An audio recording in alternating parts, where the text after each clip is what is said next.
Ford Video Guy Studio in Salina, Kansas, it's McArthur Live with Tim Bartz and Sarah Davis.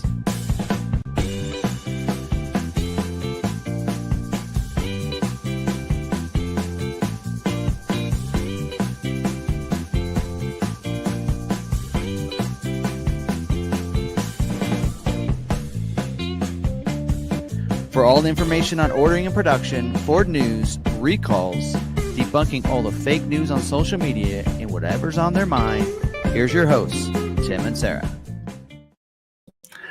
Welcome in. We are episode 181, I believe, this week, and we're going to have some fun tonight. Hope you guys having a great evening yourself, and we're going to talk a little bit about the Maverick recall.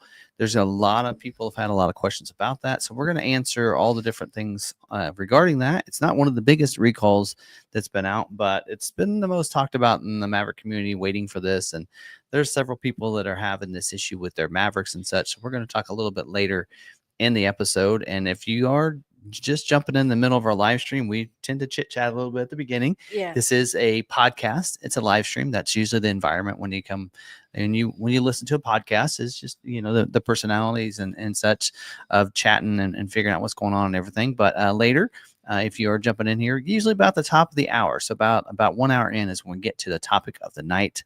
So if you're jumping in, hit that live button to catch up with us and to find out what's going on. We've had that happen the last couple of weeks. So, but we're going to talk about that. We're going to talk about the recall. We're going to talk about what it takes to get the recall done and what it takes to maybe get your recall accomplished with your dealer, and something to keep in mind, and why there may be a little bit of a delay to get scheduled for that. So yeah, we'll talk a little bit about it and about our process here and what's going on as well this week. And so all right, so as we get into that, so how does your weekend go? What all did you do? We hung out. We worked on the yard. We leveled our dog kennel to turn it into a chicken coop run, because we're going to attach the chicken coop to it. So we had to level that ground out. It took several hours because we hand tilled it as well. So we had fun with that. And then on Sunday, our neighbor, they have a little girl, and so my boys played with her for the entire day, for hours. Your kiddos came over, was it Sunday? Saturday. Yes. For a few hours. Yep. On Sunday, though, they started playing about noon and didn't stop till supper time, about 6. Well, that's good. But we found out, because we've always had to lift the kids over the fence for them. Well, then they want to go to the other person's house. So then you have to lift the kids back over. And then they have to live them, they keep going back and forth. So she has an old pool ladder that goes up and then comes down the other side. Fits perfectly over the fence. So we just put that there, and now the kids can go back and forth however they want. When we're done with them doing that, you just remove the ladder. There you go. So we had a lot of fun with that. Well, cool. We of course had the kids over Saturday, and then Sunday I spent a little bit of time getting the camper ready, because next week we were going to be heading off down to Texas for our first camping trip of the year. Yeah. And so we're going to do that, and then hopefully supercell. We're getting some things worked out with that. So anyway. Yeah. So anyway, so we have some things, and we have Chris and John that's going to be joining us. Yes. They'll be joining us down there, and we actually emailed back and forth a little bit, and so we're gonna figure all that out, and it'll be a lot of fun. So looking forward to that, and that'll be a fun time. A little bit of vacation and off-roading and everything. So it'll be a fun time. Yeah. Anyway, but so we'll have that. So don't know.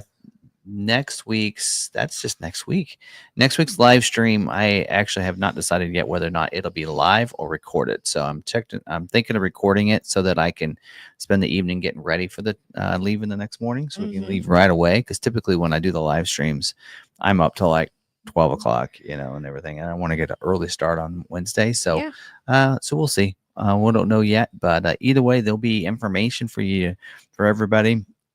Even if it's just going through scheduling and dealer news updates and recalls and such like that, we'll at least have a video for that for you guys next week. And we'll have it as a premiere video, which means that it'll go live at 7 p.m. you guys will be able to get in there in the chat and everything and watch it live and still be able to talk to one another. We just won't be able to respond live to any of your questions. So, and then if we are in there, then we'll try to maybe be in the chat and kind of talk like that. So Johnny does those a lot like that. So, anyway, so yeah, so that's the next week. And then probably will not have a, Built Wild Wednesday next week or a Super Duty Saturday. So you're aware of that. So, all right. And let's see what else. Oh, we got some good information tonight. We're going to talk about some things. I got the EV community stirred up a little bit on the adapters, so we'll talk a little bit about that later during the dealer news updates. And I have props with me. I have props for that. Oh, grab the right prop. We'll talk more about that, but adapters are available to purchase now. But we'll chat a little bit about that later. And I forgot to put the link in there, but we'll do that anyway. So we'll have some fun with that and talk about that as well as the recall, and we even have a rumor that we'll talk about later too. So all right. Well, let's jump in it. Don't forget, make sure you're subscribed, bell notification turned on if you're new to the channel. You're watching this on YouTube. Don't forget, we're recording this as a podcast, so you can listen to it there as well. Several different ways. You can always go to our website, FordVideoGuyMedia.com, where we do have the stream there to listen to it. You can go find it on Spotify as well. Just search for Ford Video Guy. And you can find our merch site on that website as well. My personal one, but McArthur does have a merch site as well. So you can check it out. That link to that is in the description about all of our videos. Should be in there for this one as well. If you want to get some McArthur merch, you have a couple options, a couple different sites for that. And today is the last day to get 15% off everything off of for this month. They always have a deal each month, but they have a deal 15% off that ends today. So if you're wanting that kind of a deal for merch from the Ford Video Guy merch, you can do that. So yeah. Anyway, I do have we're gonna throw this up real quick because I forgot to put it in anything hidden so people can figure out what's in Tim's cup here.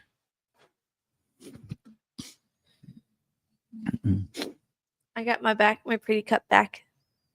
There you go. So what's in Tim's cup?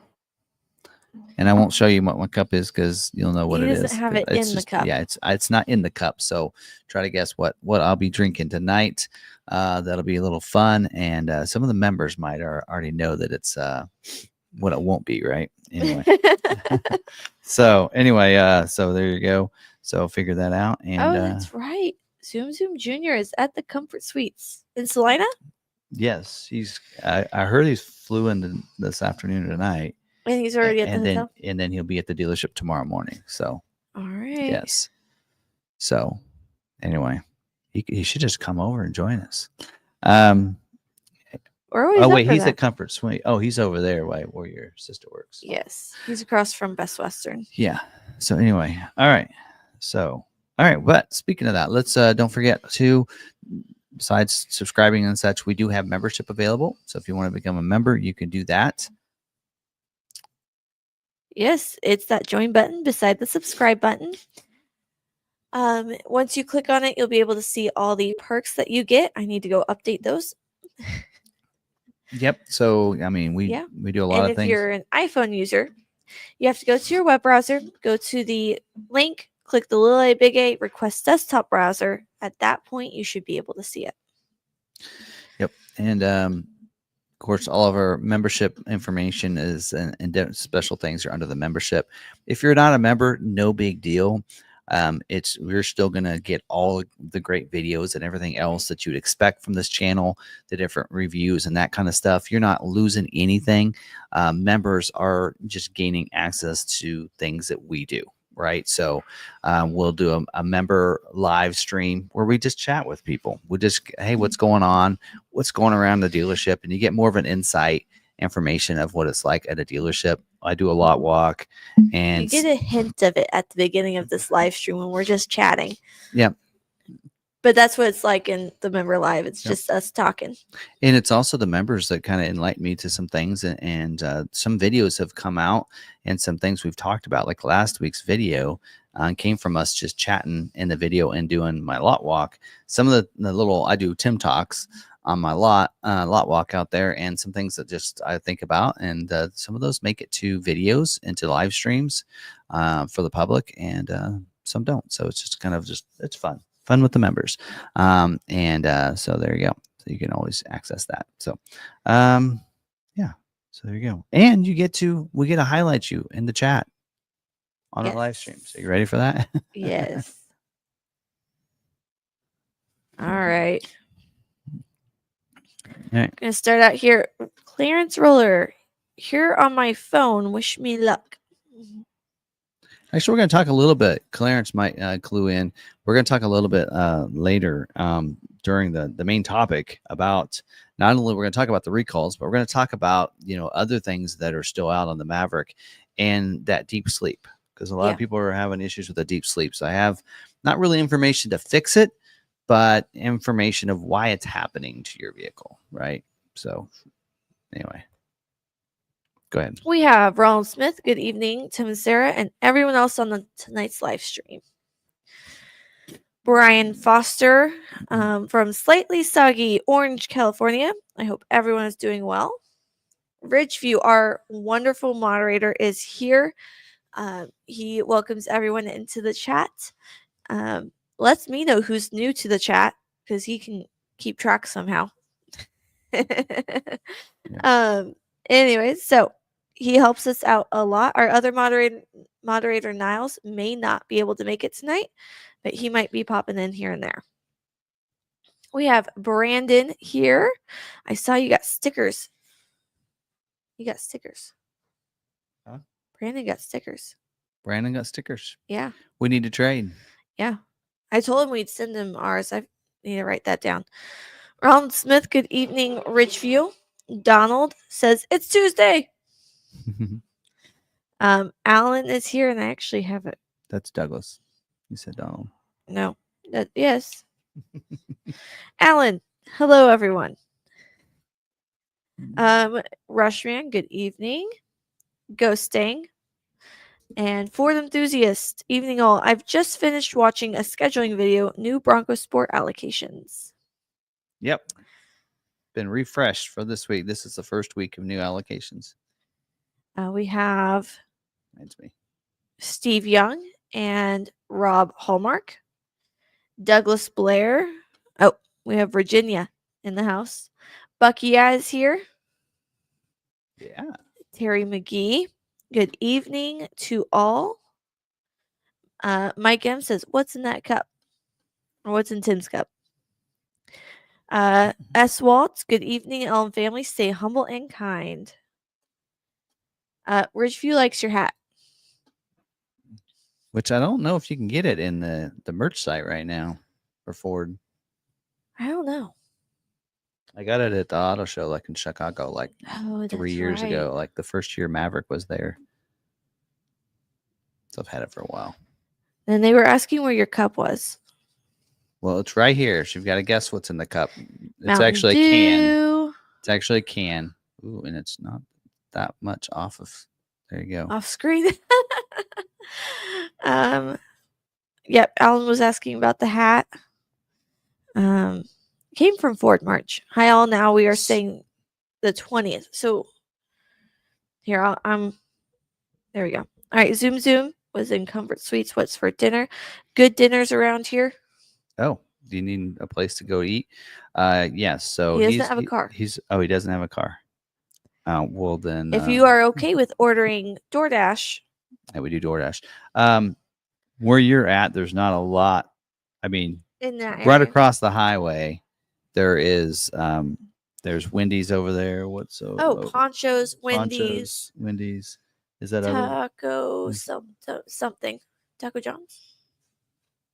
Yeah. 2 Mexican places. And then down on the other side of Walmart. Well, and then across there's like an Applebee's and some things. Just not too much from walking distance from you. Yeah. Well, and right across is Five Guys and Koi you Ramen. could check Casey's. That has pretty decent pizza. Yes. Oh, He's right Casey's there. is right there. He's right and there they by have Casey's. phenomenal pizza. I love their pizza more than anything else Yep. in town. All right. Then we have What's in Tim's watch? That's a good one. I got a different watch that I normally have on. You typically change your watches up based on your outfits. It is yeah, a lot of times I will based on the outfits, but today I just felt like going with this one. This is the Ocean Crawler watch. I really like it. Now, It's actually one of my favorites. Are the names on there, or do you just remember all these names? Some of them. I need my glasses. This in here I do remember, but yeah. Well, we have our quib here.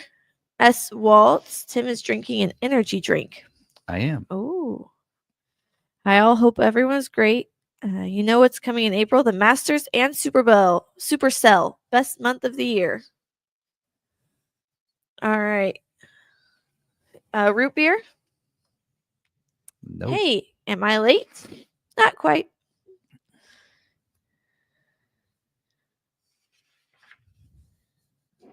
Oh, he's saying if you have a driver, I can come pick, and you can do a demo delivery on the live stream. All right. Jack Evans. Oh, we got that one. Aldi energy drink. No. I haven't made it to Aldi's lately. Let's see.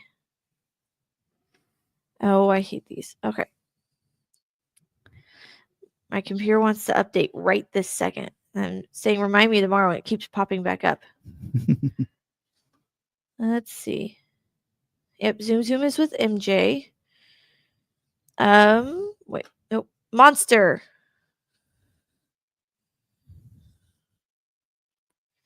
Did they get it? Yeah. So we have a 0 sugar Monster. This is the green. I love this color, Ultra Paradise. I don't know, but I like the green, this flavor of this one. So yeah. I'm on right now a no sugar kind of diet with the wife. We're doing it together.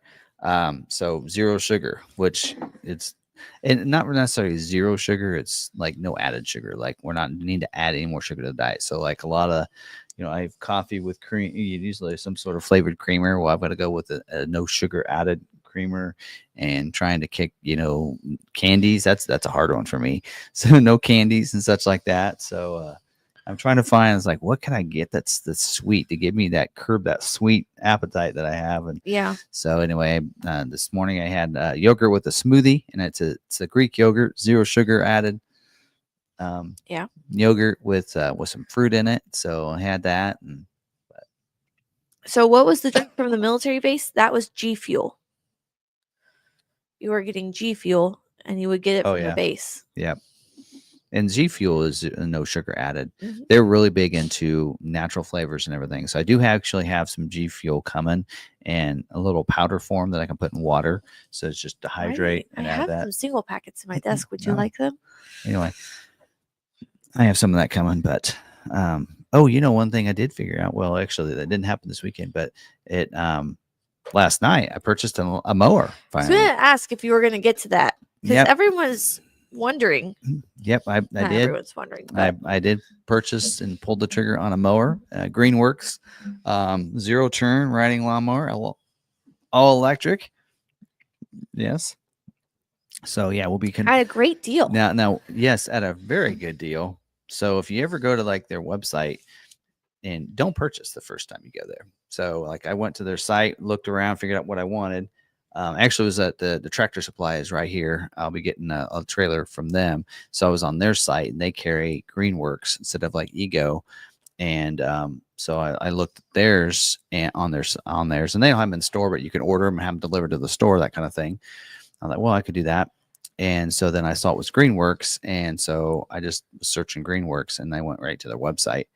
And they had a deal where you had 2 less batteries. So instead of 6 battery packs, you got 4 battery packs, and it was $1,000 off. And I said, okay, but how much are the batteries? And the batteries were like $350 a piece. I said, well, that's still, it would still be $300 or $30 or $300 less than the what was it, $4,000 $1,000 or something. So it would have been, I guess it was $5,000 with the 6 batteries or $4,000 without. So anyway, so I was looking at that, and then so I left. I didn't purchase anything that night. I got an email from them, 10% or 15% off, and I'm like, okay. And I'm like, let me see if I can work this with it.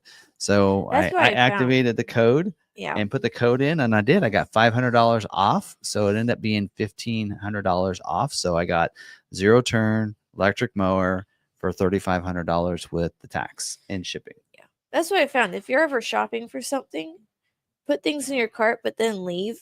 And usually they send you a promo. Yep. So anyway, so that was a pretty good deal. And it's being shipped to the house. It'll be here Friday. Ordered it last night. So I got a FedEx freight shipping. So I got to figure out where they're going to put that thing. My chicken coop will be in tomorrow. So I get to go pick that up. Yep. Well, anyway. So, and it is getting nice out. So who knows when I need to mow. So I might need to mow when I get back from Texas. So you never know. So anyway, that'll be fun. 42-inch deck. So that way it can go through gates that I need to and everything and be good to go. Yeah. For those of you who don't care, sorry. It's a podcast. That's what we do. Anyway. Our members like to know these things. Yeah. So let's see. Videos. Yesterday we did do a video on the Maverick Monday on the recalls and our inventory of 24s. So really we're going to cover a lot of things we probably talked about. I was like, well, should I cover things that I did in a video prior to that for the live stream? But I think really we've come to the conclusion that on our live stream, it really is about what's going on right now in automotive or in the Ford world. And right now it's this recall because you got to every month Ford dealers were asking, when's a recall for the Maverick? There's a lot of recalls out there, right? There's a bunch. There's one for the Bronco and everything, but everybody's asking about the Maverick recall because they have these 24s. The recall went in right at the end of the year. Like we wanted to close out our year selling these 24s. We had 80 and we're like, hey, we're going to sell those in December, late November, December. And then that recall hit and it just totally messed with our game plan for the end of the year sales. Cause that was what we know Maverick really helped us to be #1 dealer in Kansas because of Maverick sales. And then that just like basically went away, went out the window. We're like, oh, so the only sales we're going to have is if we're lucky enough any 25s come in.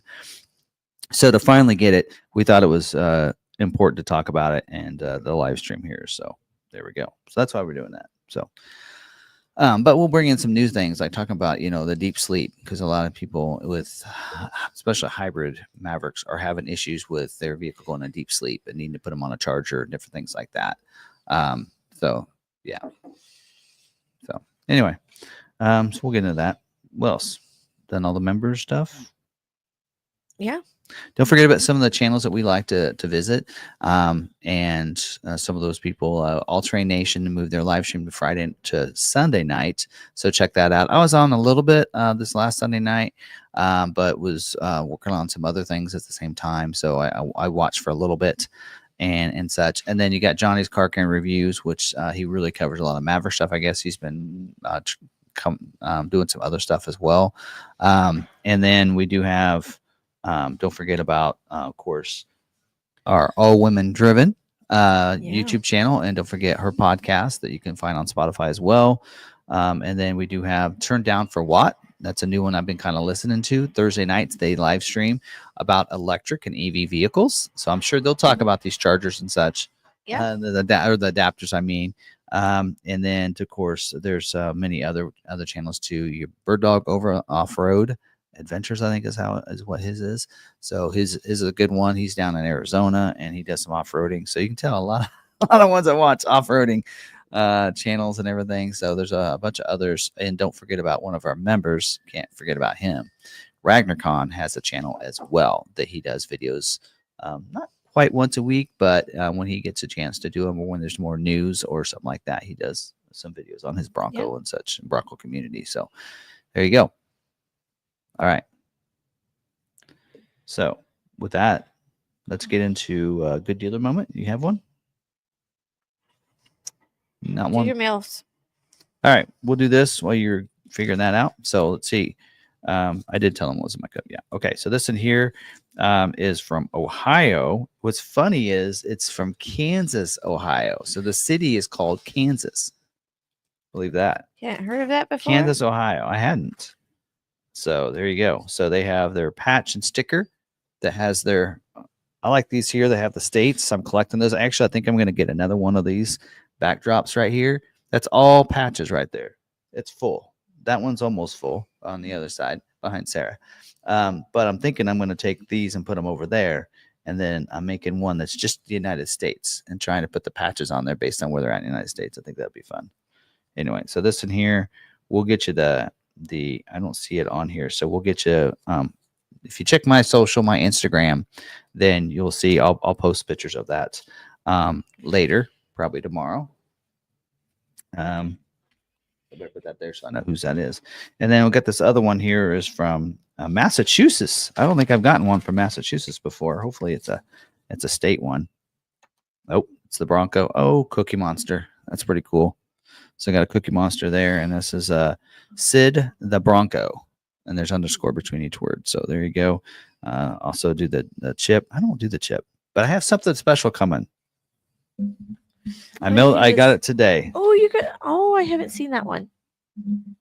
The Bronco's really big. Oh, and I got a deal on the. Did you do the 200 patches?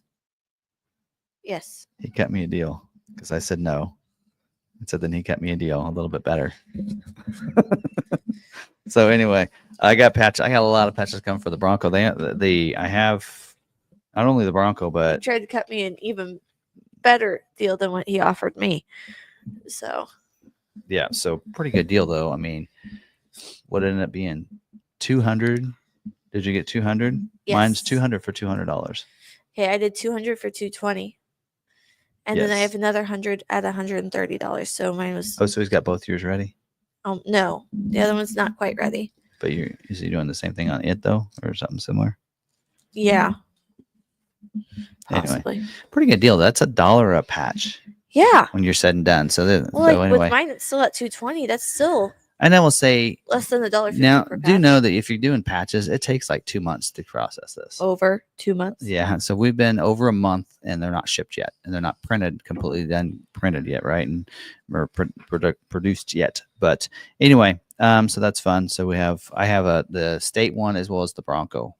I have to come. So if you're Supercell, we'll have both of those. But I have something else I ordered today that I can't wait to share with people. So anyway, it's cool. It took forever to make that, didn't it? Well, no, but we made it ourselves. We didn't use somebody else's template. I know, but we saw somebody else what they had done, and we kind of mirrored that. It still took him a lot of time to make it, right? Well, yeah, a little bit. I mean, Okay. But now that he has it, he's kind of in the sense has a template. So if somebody else wanted them, he could create basically the images for you, and then you just go to the website to purchase them. Right. Yep. So, and he said he's thinking of doing that for people like if they want to, right, for the Broncos. So anyway, it's pretty cool. So people are like, what are you guys talking about? You're not going to share. See. Yeah. So anyway, they're actually might be here within the next week.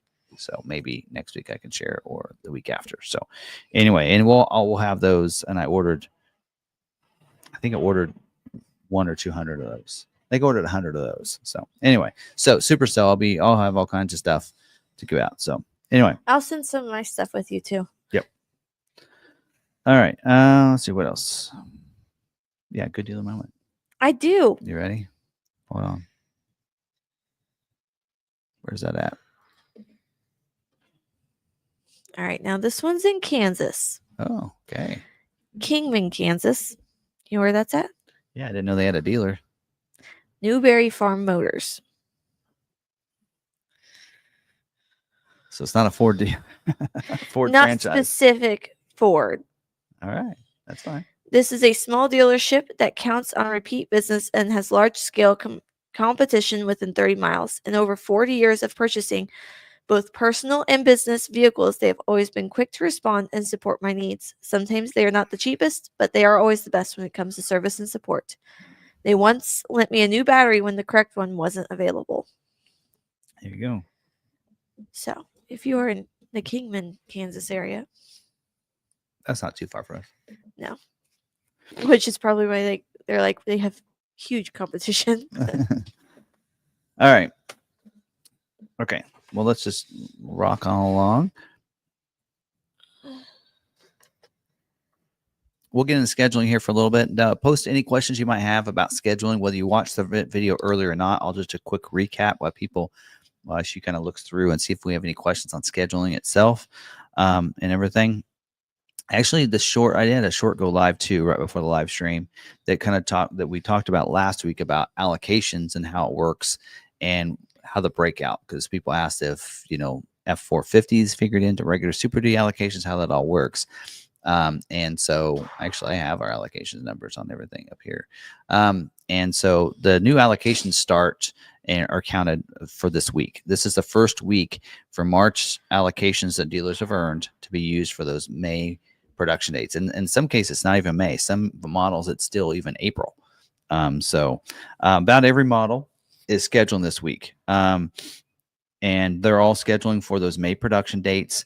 All of them are retail only. So that means that they always want to make sure they fulfill customers first. So they give 1 week at the beginning of the month, which is this week. That's retail only scheduling. So they will not schedule and use any allocations of dealers towards stock allocations, 100% retail. So if a dealer may not use their allocations this week in certain models, if they don't have any retail orders, right? How did we only have that? Ain't right. Maybe this isn't a refresh for this. Okay.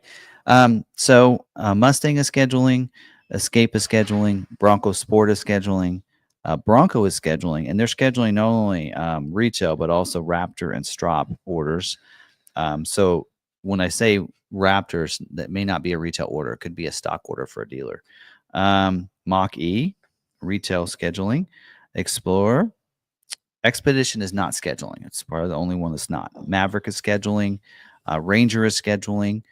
Doesn't mention Raptor. A lot of times that first week is Raptor only, but they did not do that and state that this week. Super Duty, it is scheduling, and it is actually scheduling for late March or mid-February or mid-April production dates. So the weeks of March 24th or the weeks of April 14th. F-150 is scheduling, and it's the dates for it is actually April 21st, the week of April 21st, or the weeks of May 5th. And then Lightning is scheduling for those same dates as F-150. And then Transit is scheduling for actually mostly April, the weeks of March 31st to the weeks of April 21st. So a lot of times the F-150 Super Duty and Transits won't schedule quite as far out as the others do. But there you go. There's that. Not really any constraints this week because it's the first week of production. So at that point, you're full capacity available for scheduling, right? So they're going to fill in with those retail orders. They're going to put the retail orders in. And then the next week, that's when you will start seeing some limited and availability and such like that, because it'll be based on that.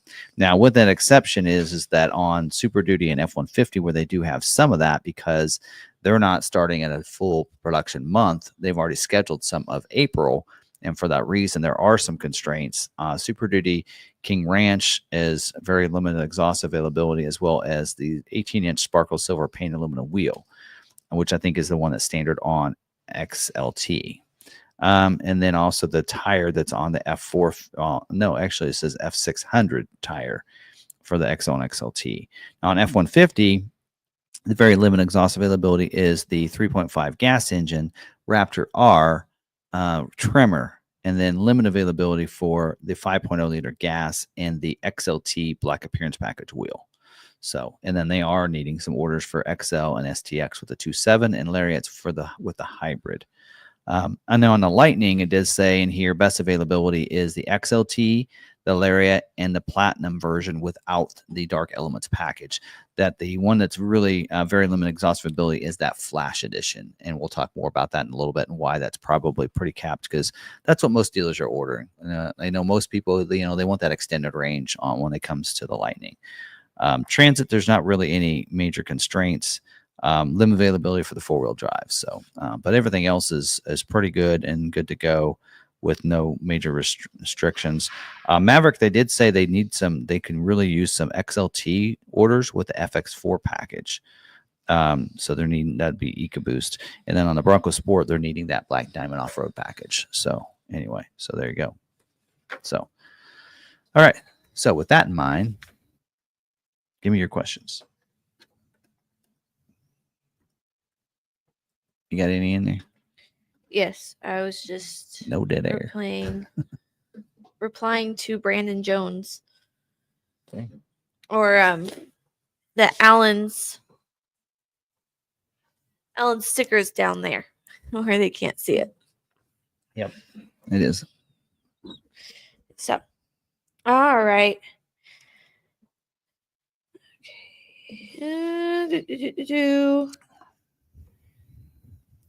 Okay, so David, let me see. You have a Lobo 702A with optional wheels, and it's been unscheduled clean status since February 21st. Is that normal? Yes.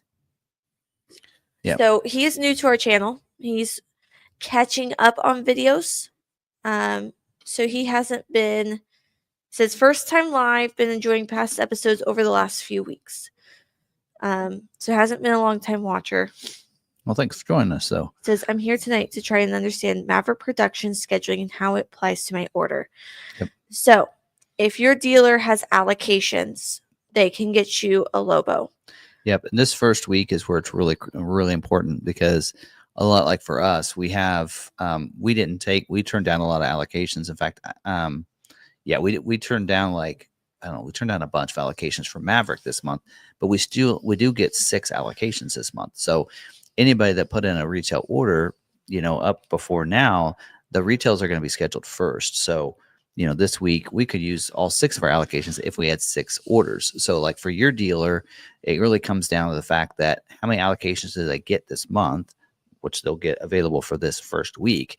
And then how many orders do they have? And the hope is that more than likely, as long as they have less orders than they have allocations, you'll get scheduled this week.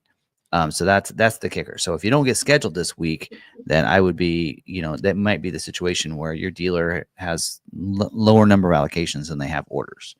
Yeah. That are unscheduled, right? Once the scheduled ones don't count for that.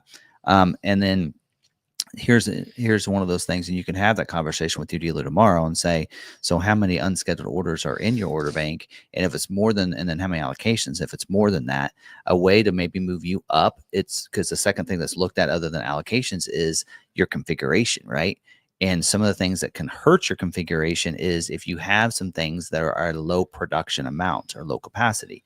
So like your tonneau covers, the bed extender, some of those things, bed divider, and some of those things are at a low production number. If they have to install it if they're installed at the factory, they're a low production number probably. So keeping those off your order will help you, like maybe in a sense, you're not really moving ahead, but you are.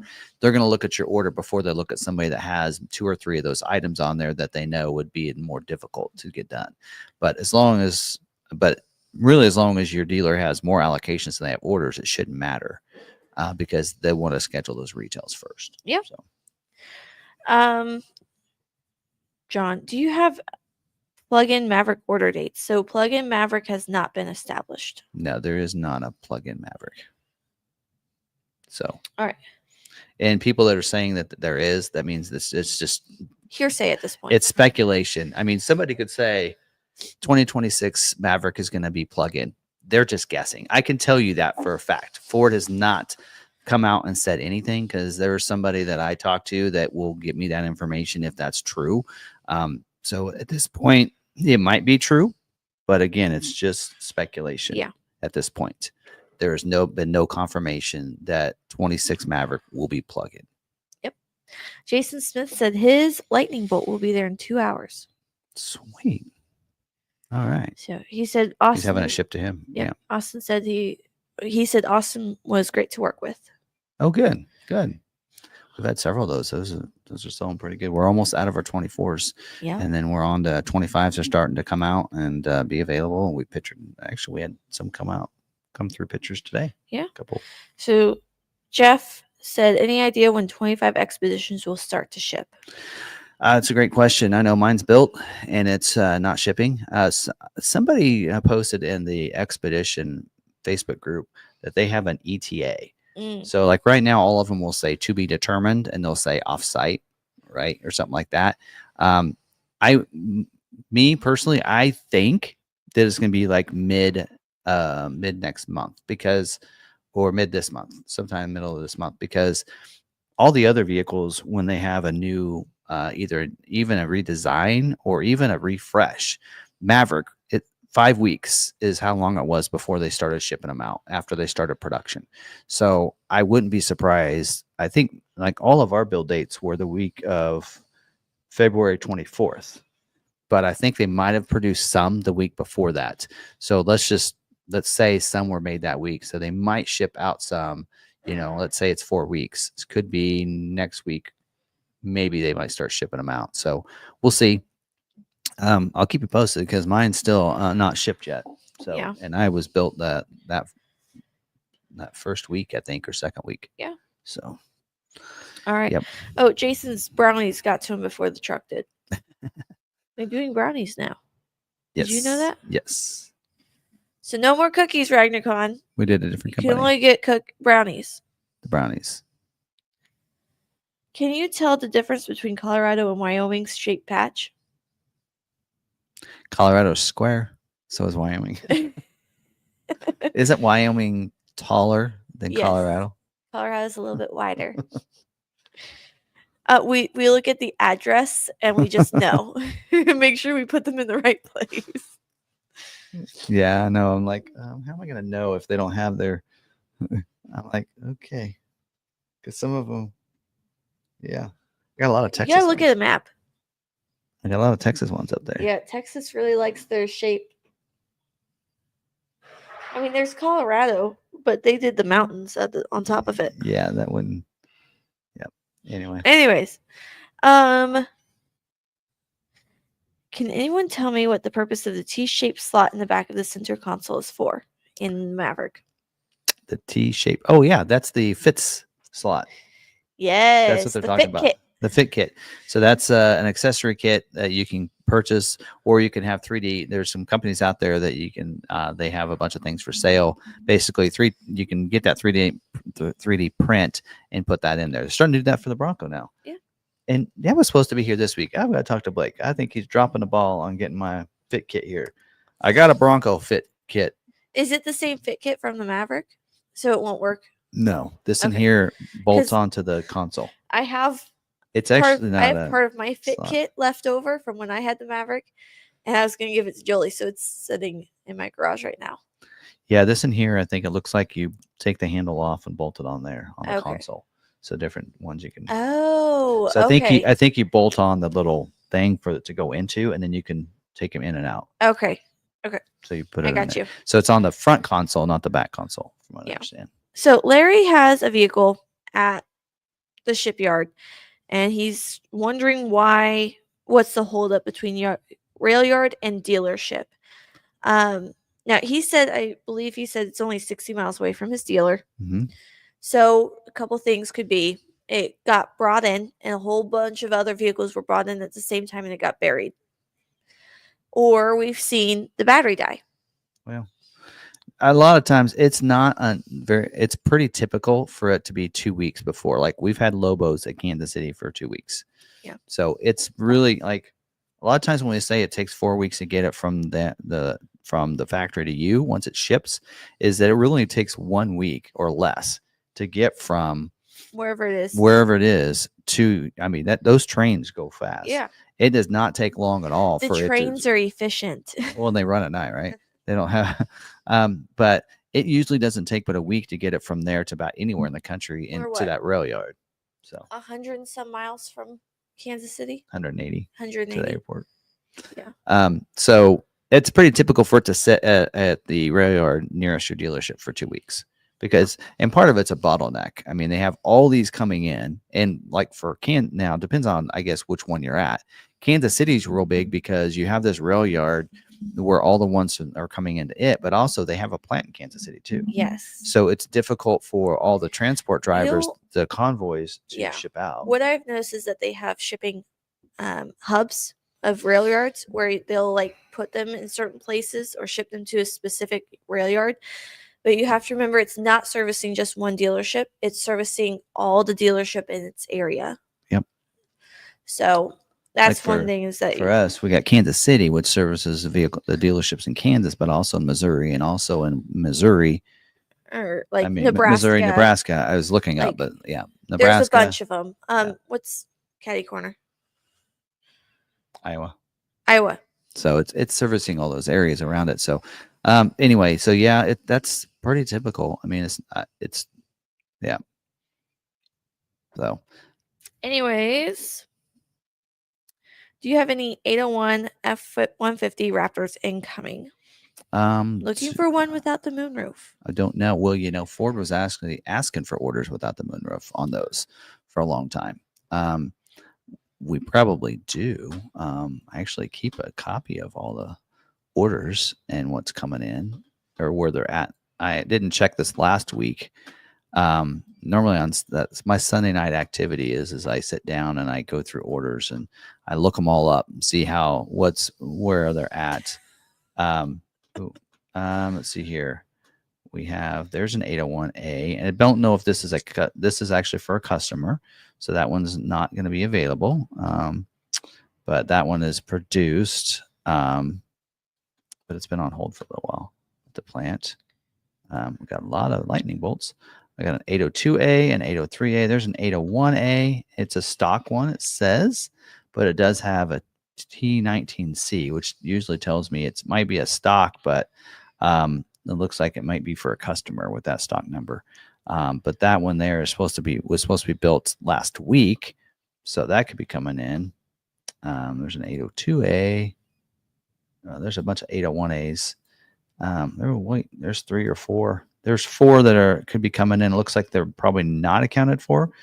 We had allocations and we needed orders in, so we placed a bunch. We got a black, space white, a rapid red, an Oxford white, and those are supposed to be built the week of the 24th. So they'll take a little longer to get in. And then there's another Raptor R. As you can tell, we're an F-150 Raptor dealer. We sell a lot of them. So anyway, we might have some coming in, but the next one is accounted for. It's already spoken for a customer, so that they ordered. So anyway, that might be the best thing is for us to order one for you, so you can get it to your configuration and what you want, right? So yeah, all right. and Jones funny.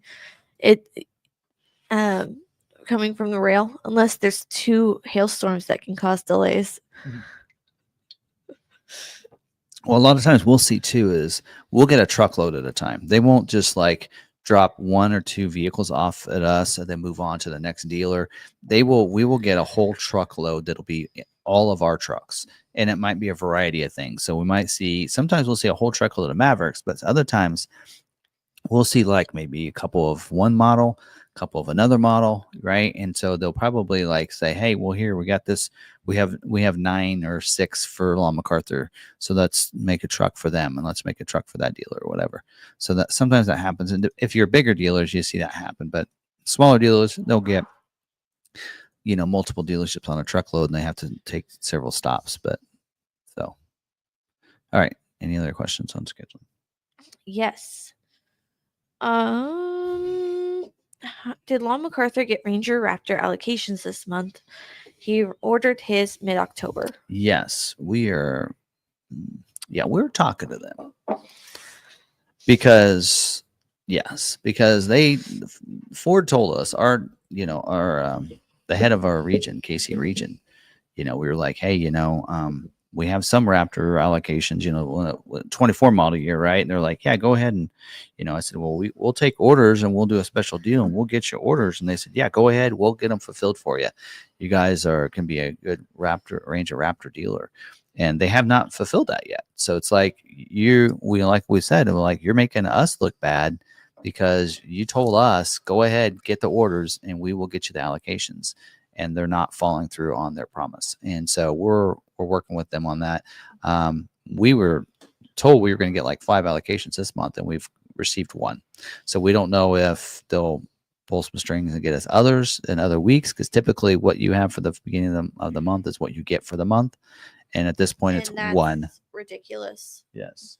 That is not what they promised us. So anyway, so I don't know, because they told us, I thought last week last month was the month that they finished fulfilling the back orders they had for the Ranger Raptor. And so this would be the month that they'd be fulfilled to the dealerships that get them, that earn them. Because I'll tell you, we earn more than one a month. I mean, you saw me talk about the F-150 Raptors, and how you gain Ranger Raptor allocations is based on how well you sell F-150 and Bronco Raptors as well. So Yeah. it's a mixture of Rangers you sell and how many you do, as well as how well you sell Raptors in general, now that they've had more than 1 year of that. And they include F-150 Raptor and Bronco Raptors into that number for Ranger Raptor. So we are a top 75 F-150 Raptor dealer in the country. Right. And so, yes, our sales volume speaks for itself, and it's supposed to be based on a nice formula that they just aren't following through. So, doing the best we can, but really, really disappointing when you're told one thing and then that's not what is happening. And so, and then because we're the dealer, we're kind of like with the recall, we don't have any control over it. We don't, but yet we're the ones that have to directly, work with the customers. So, yeah, very disappointed. All right. I have a retail Ranger Raptor order in 1015, and my dealer got a dealer stock Ranger Raptor already, not my build. I thought retail trumps stock orders. Yes, they do, as long as they have a retail order in that month. Now, you ordered in October. That was actually, that was back when they would have scheduled for that. So, right. It's funny, you got a Ranger Raptor already. It's pretty early because they just started shipping those out. So my thought is, did their Ranger Raptor, the stock order, have something on it or not something on it that they did? Well, they did have some issues there at the very beginning. Remember, they had it had to be it was a certain wheel, because there's only like two options on those, right? It's what wheel option you have and what graphics package. And those are the two things. And there were some months there, I know, back in October and such, when they scheduled, and December when they scheduled those. Because if you just got one in, that means it was probably built. I mean, your dealer would have just received it, because I can tell you that they didn't start making Broncos and Rangers until February.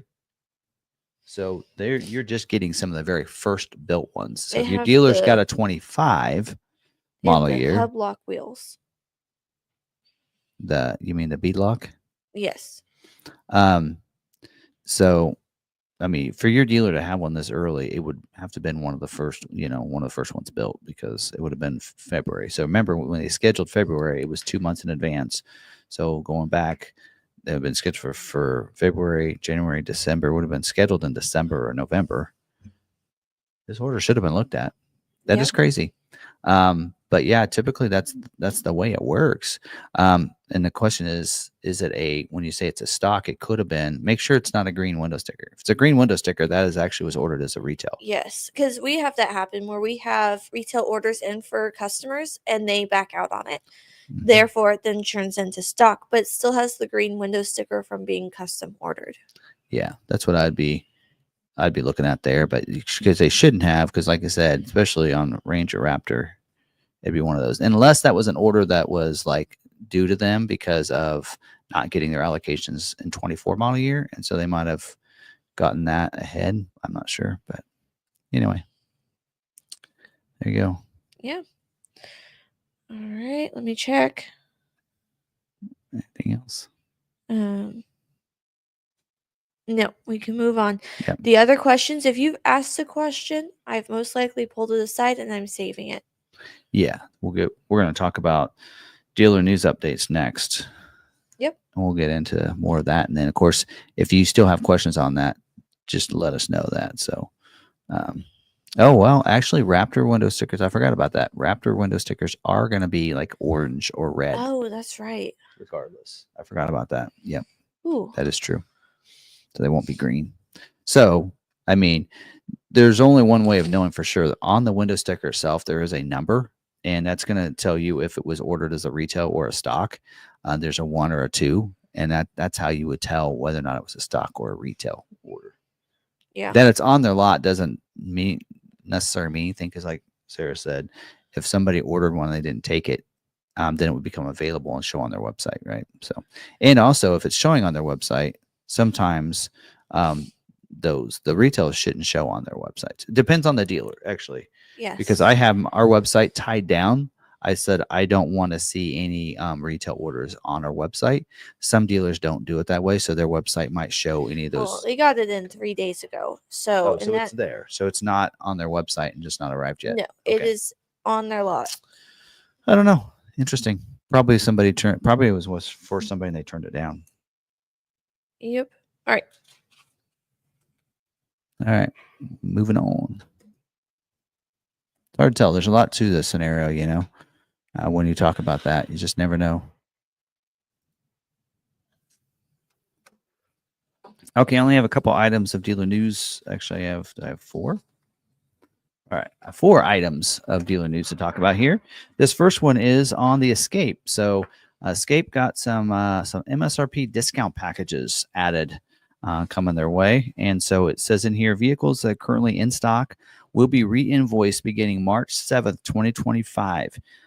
So a lot of these units are those more expensive Escapes that are getting a package discount. So we know the plug-in hybrid did lose the $47.50 tax credit. Was it $37.50? $37.50 tax credit, right?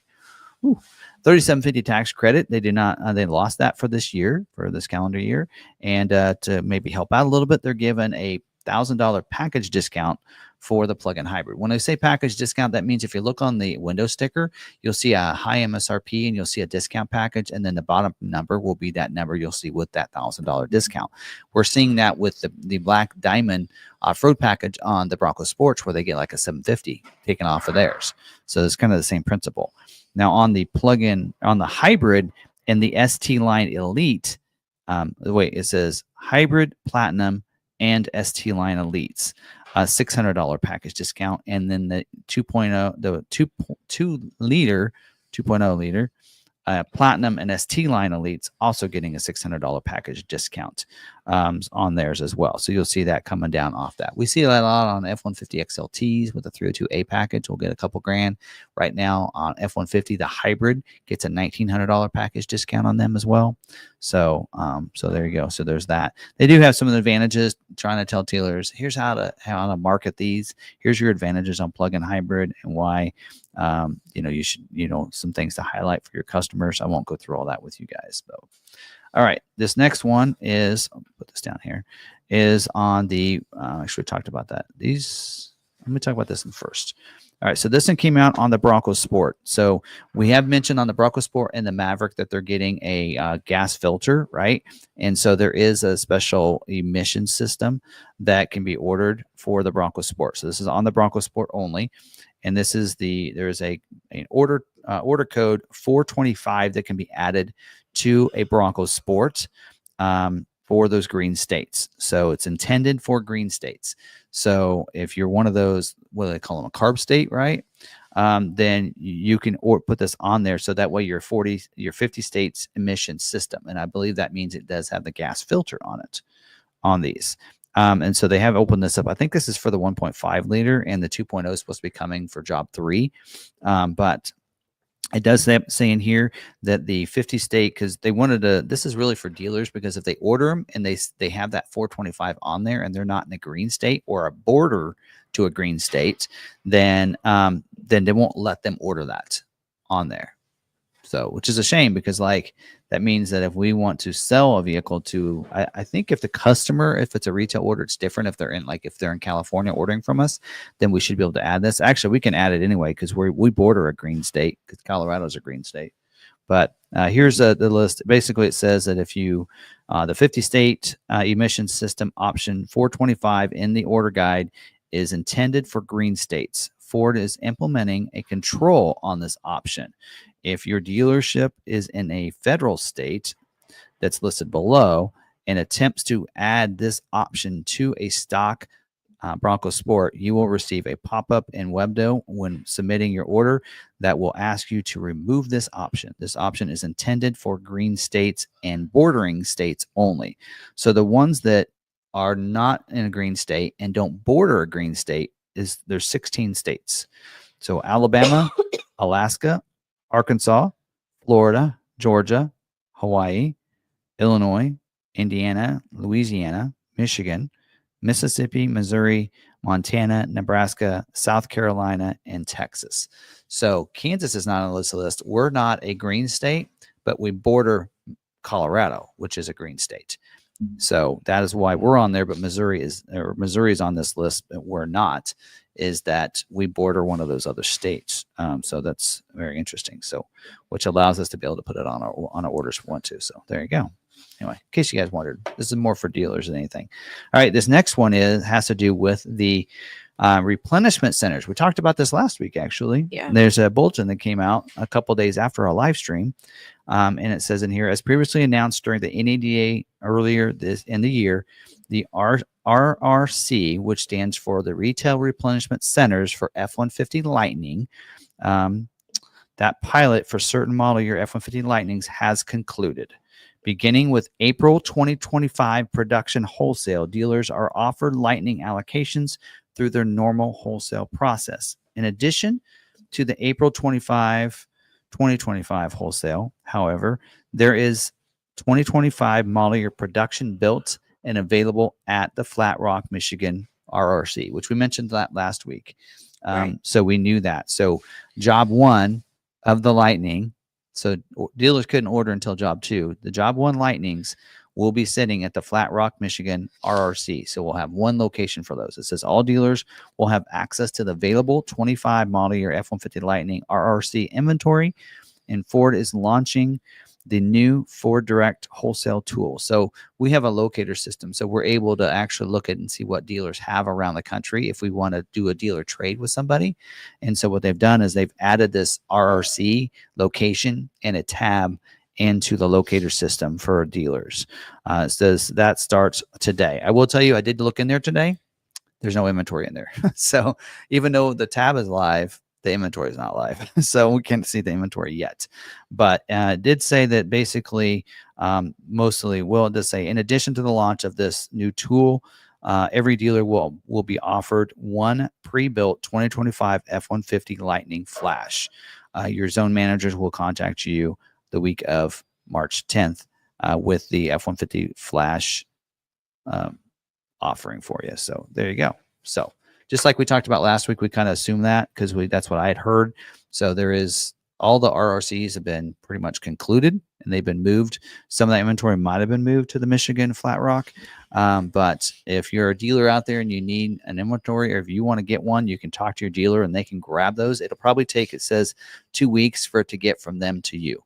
So we talked about that and because basically it's going to go on a train from there to Kansas City, like for us, and then Kansas City to us. So it could take actually up to 3 weeks, but we'll see. Yep. Anyway. All right. This last one has to do with the adapters. So to continue accelerating access to the Tesla supercharger network for electric vehicle customers, Ford is now making the Ford branded Ford charging adapter available for purchase. So I think I saw a social media post by Jim Farley, and he said, we are happy to announce that everyone that had got their free complimentary free adapter has received them. And because of that, now they're going to open up and make available for customers to order them. So, and the reason why they're not getting them for free at this point is that they had a deadline of when you could get them, right? And then after that, they wouldn't be available. Now, if you do order it like a 25, you order that mobile power cord, then the adapter will come in it as part of that package or part of that option. So that's how you would get one. Anyway, so there's 17, now they're saying there's 17,800 designated Tesla superchargers across the US and Canada that you can use these. So they are available through accessories.ford.com or parts.ford.com. Dealers cannot order these. They cannot stock them at this point, at this time. So prop number 1, we do have a Ford one. So I was able, because I purchased a Mach-E in June of 2025. At that time, you could get the complimentary charger. And I signed up day 1. I purchased my vehicle, did the paperwork, boom, immediately signed up. It took 8 months to get my adapter, 8 months to get my Ford adapter. And the original ones, in fact, I should have had Jeff's, because Jeff's original Ford one did not look like this. at all. So they partnered with Lectron to make these adapters to be able to make more of them faster and get them into people's hands. And these are the ones that you'd be purchasing if you buy one. They're $200 through their website. So I feel a little bad because I did post on X or on whatever it is, X and Threads, that you can also get it through Lectron. And I said it's the same charger. And I didn't mean to say it's the same charger. I meant to say it's a similar charger or adapter, right? I don't know why I keep saying charger. So this is Lectron. I have one because Lectron sent me this. And this is so a little history here, because I'm going to take a little history lesson on this. So Lectron first did the adapter. They were the first ones, one of the first ones to have adapters. I won't say the first one because I'm sure there was somebody else that beat them to it.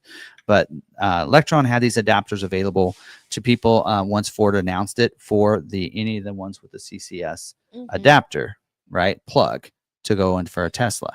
And so they had these available. And the first ones, they did have issues with them. So they were having issues because where you plug in the Tesla plug or cord right in there, you could pull it out. It wasn't like locking it into place. Well, it's very important that you don't just unplug this vehicle when you have DC current going through it. You got a lot of current going through there. You can mess something up really seriously or even hurt yourself if you try to unplug it. So you want to always deactivate the current going through it, shut it off inside your vehicle. Or on the mach-e and Lightning, there's a little blue circle. You can click that. It'll deactivate and shut that current off. Wait for the sound so you know it's not flowing anymore, and then you can take it out. Well, the problem is the plug-in here on the first version, you could pull it out. So I do want to thank Tom from State of Charge, his YouTube channel, and thank you also to Chris, who's in here. I don't know if he's in here tonight or not, but Chris actually sent me that in my post on X. So thank you for sending me that video link. But he sent me that. So I watched that video, and he actually went through the difference between these, but talked about how Lectron had issues with them. But this version I have here actually does have the better plug in it to where they can't pull it out. So Lectron fixed those, sent out, recalled basically all the ones they had built at that time. And this current one they have, they feel like it's good enough. But you might ask, so what is the difference between Ford's and this one? Because you can get the Lectron on their website for $184. And if you use I do have a code. I think actually Brian's used my code to get one of these. You get 5% off of that. So you can buy them much cheaper than you can for Ford. So you might say, well, what is it? Because Ford is using Lectron. And I tell you what, the people at Ford are very upset that I said it was the same charger. Yeah. And I'm like, but you're resourcing Lectron for your adapters. So you can't badmouth Lectron, or they'll just stop. They'll just pull the plug on your system. Yeah. I'm sure they got contracts so they can't do that. But, they're using it. I will tell you, for the most part, these are very similar. There are a couple differences in why the Ford one is probably worth it. Okay, if you want that. And if you look inside, because of I told you about that plug, you could pull it out, and so they had a catch on it, right? And this is a lot different than it was. Ford's is a little different. Down here, it's a little bit easier, but they also inside, there's a little thing in there that when you plug that into your car, it pushes it in and locks this into place. So you can't push that and pull that out without taking this out of the car. Great. I think that's great. They went to Lectron and said, this is a change we feel like we need to make, and we just feel better about it. Also, you can tell on the top that it's different as well. It's thicker. So this latch up here is much thicker than it is on the Lectron one. I don't think there's anything wrong with this one. No. I mean, like I said, I went 8 months using this one. Yeah. You were with me on almost all those trips. Yes. We'd stop Tesla chargers on the way to airport and such. I haven't had any issues with this. Now, I think what Ford said is what they've done is they torture tested theirs. They ran it over, they dropped it, they put it and submerged it in water. They did all this stuff. I don't know about you guys, but I'm going to use my charger, my adapter. Well, you're leaving it inside. I'm not nervous that I would buy this. And again, there's nothing wrong with this. Yeah. I'm saying that, and I'm not saying that for you guys to use my code, because I don't really care. It's just something I did a video for Lectron because the reason I did the video for Lectron was not because I wanted a free adapter and I wanted to give people a code. It was because I wanted to do a video on the adapter, and Ford wouldn't send me an adapter as part of media like some of the others got. I wasn't an influencer enough in the EV community to get one, and I wanted to do a video on an adapter. So Lectron, sent it out to me, and that was the big thing, is I just want to do a video on the adapter to let our community and people that followed us know. But I will say probably 80% of the adapter is the same between both of them. Yeah. I mean, and they can. And what color does this look like right now? Looks black. Let me see that one. What, that looks black? Yeah. Now what color does it look like? They look the same. This one's slightly blue. I don't think so. There's a blue tint. When you put them side by side, the Ford one's slightly blue. It has a blue tint, and it's slightly textured while this one's not. Yeah. But here's the deal on this. This is no different than half the products that Ford does. So Ford doesn't really manufacture most of their stuff. Let's put that out there where it's at, and let's be truthful with the people. And if you don't believe me, look at the tonneau covers. Yeah. The tonneau covers, they do not produce the tonneau covers that if you order a tonneau cover on your order and it's put on at the factory, that is not Ford's tonneau cover. That is the company that they work with, like Ford works with Lectron, to produce covers. Now, with that said, they will usually get with them and say, we want the quality to be to the specs that we require, being a Ford product. So we know that you can produce the products in more mass quantities than what we can currently. So we want to work with you, but we want you to make these tweaks to your product to be put for us to get to buy them in mass quantities. And that's kind of what's happened. And that's what they did here, is they said, okay, you're one of the top ones. You can make more of these adapters than what we can. We couldn't fulfill the orders, so we want yours, but we want a few tweaks to the product, and that's what you're getting here. So anyway, so that's what's going on there. Neither one's bad. So both are good. And I just want to put that out there on my post, is I wasn't trying to say Ford's wasn't any good and that you don't need to. I wasn't saying that. I was just saying, hey, if you want an option, and there are people out there that are on a budget. These lease very cheaply, and there are people that they want to save as much as they can. And with the 5% off you get with my code, as well as with the price that Lectron has, the Lectron adapter is $25 cheaper than the Ford one. Yeah. Well, and you can use other parts of the vehicle. For instance, Guero here said, Ford doesn't directly manufacture a lot of parts that go on the vehicle. Seats are one such item. Yes. That is true. That's the thing, is a lot of the plants that you see are not manufacturing plants. They are assembly plants. Exactly. So most likely, almost all their parts are pretty much outsourced. Mm-hmm. And they are bringing them in from other manufacturers and then assembling it into a car. We're going to talk about recalls later. And folks, that backup camera thing, that is not their camera. That is not their system. In the software, they aren't the ones that coded that software either for that camera. So the reason why it couldn't be fixed was there were people that needed to be involved in that didn't work for Ford. Yes. They had to work with other people. Their engineers had to work with other coders and engineers that produced I'm those. sure that Ford has a lot to do with the coding and the process of the initials, but you do have that third-party company that's going to manufacture and originate that code for them. So I think it's Mark Fields, I want to say, that took over that. And he said, we have way too many screens. We're going to eliminate down to just a few screens, and they're going to all be brought in-house. One of the reasons why Maverick and Bronco Sport has Sync 4 now. That Sync 4 system is a much better system. It's one that I believe that they do in-house, and they have control over, and they can handle a lot better over-the-air updates constantly, that kind of thing. And so that's why you're seeing some of that. So yeah. Yes. So anyway, so there you go. There's some things that, like, a lot of the engines and stuff are made. Actually, you guys may not realize this, but the Mustang 5.0 liter is not actually made by Ford. It's made by Roush. Yes. I've seen where they make it. Roush makes the engine. Mm-hmm. Engine or transmission, one of those, maybe both. I think Probably the engine. I think the transmission is their 10-speed that they make. But anyway, there is some of the motors, some of the hybrids are actually ones that Ford makes and such. There for a while on the hybrids. That's not just a Ford thing. That's all manufacturers. Oh yeah. And why?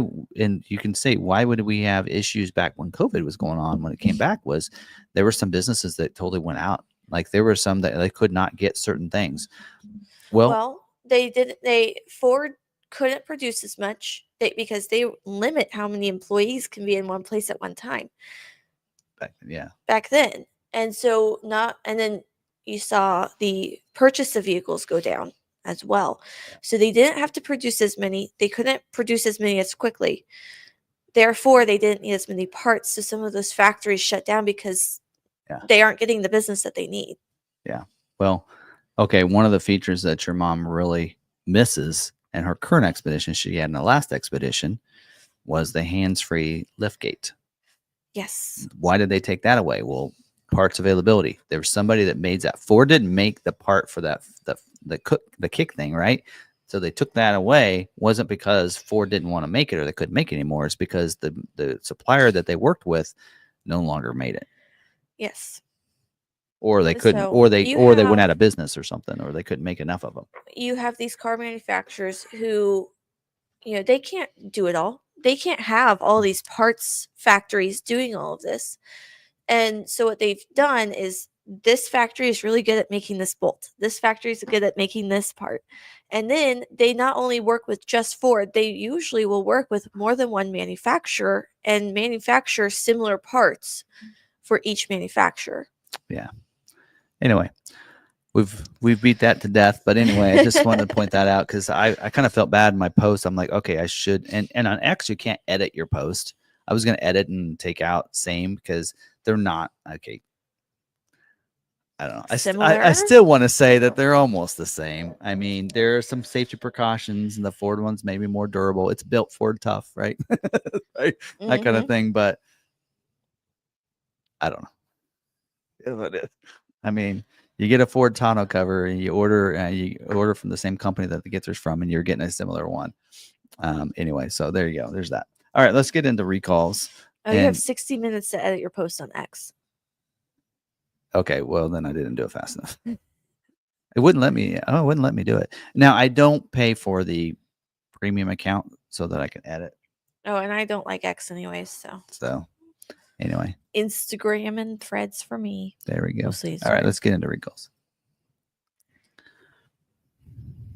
We have a few recalls. One of them I will save for our main topic later. This first one here is an advance notice for safety recall 25S12. When we say advance notice, that means the recall fix is not out, but they're giving dealers information that one is coming and that they're going to work on that. Now, this does infect 17,966 vehicles. EcoSports, and that I'm saying that right. EcoSport with the 6F15 transmission, which they're all that transmission. Says, and the reason for this safety recall is in some of the affected vehicles, the front half shafts may not have been fully inserted into the transmission during assembly. If an improperly inserted half shaft's spleens wear out completely, or the half shaft moves out of the transmission, there is a possibility of loss of motive power while driving. This condition can also result in a vehicle rollaway when the vehicle is parked or placed in park without the parking brake being applied. Loss of motive power while driving or a roll in park can increase the risk of a crash, of course. All right. It says owners of record will be notified via first-class mail after parts ordering information, including repair instructions, have been provided to dealers. Again, this is an advance notice. So, for that. So, all right. Next one is actually an update to, again, an advance notice, safety recall 24S21. Originally, this recall came out, the advance notice came out March 26th of 24. And so even like this in here, so we have people that we've actually sold a transit that we've been waiting for almost a year to be able to book. And so this is supplement. This is an update to the advance notice. They still don't have the official one yet with a fix. 1,902 vehicles are affected by this. And some of the affected vehicles, when the vehicle is loaded at or near the front gross axle weight rating, the front tire may contact the wheel arch liner during a braking event while turning.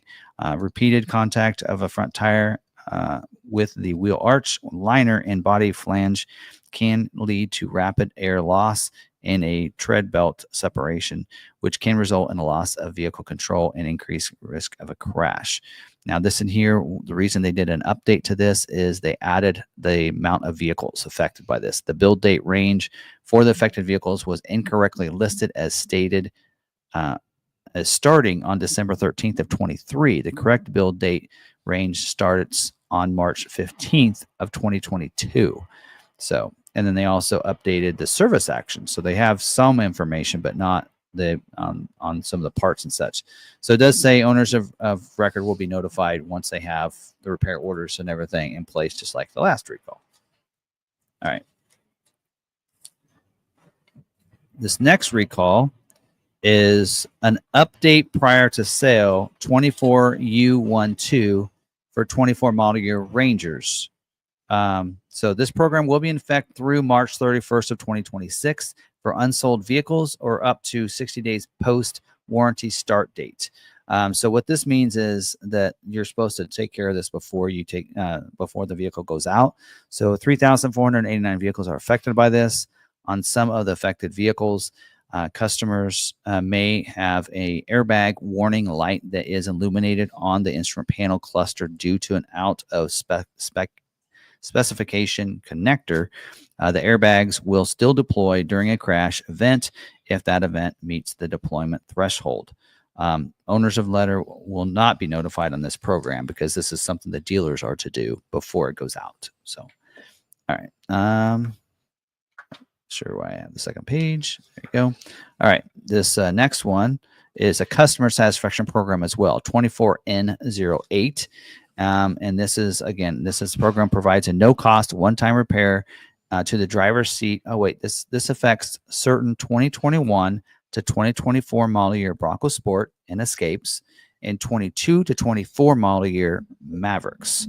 This is a driver's seat belt replacement. So this program provides a no-cost one-time repair to the driver's side seat buckle for 15 years of service or 250,000 miles from the warranty start date of the vehicle, whichever occurs first. It says in this one here, 868,248 vehicles are affected by this.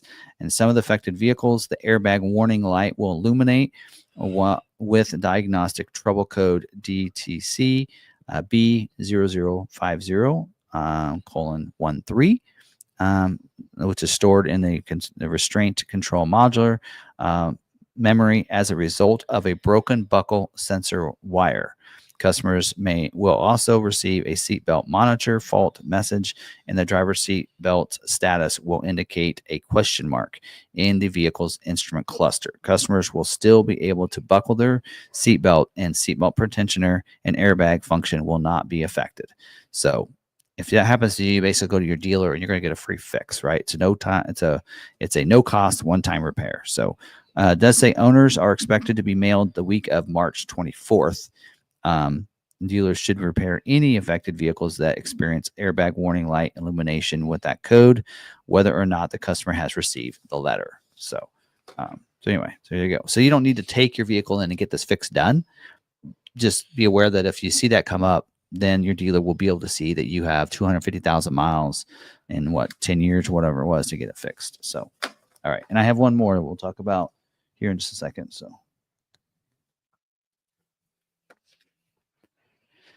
all right. Any questions regarding that or anything that's come up on some of the other deals while we're going through recalls? I don't think so. No? Nope. Okay. So let's roll into Is It True? Because it kind of has to do with recall as well.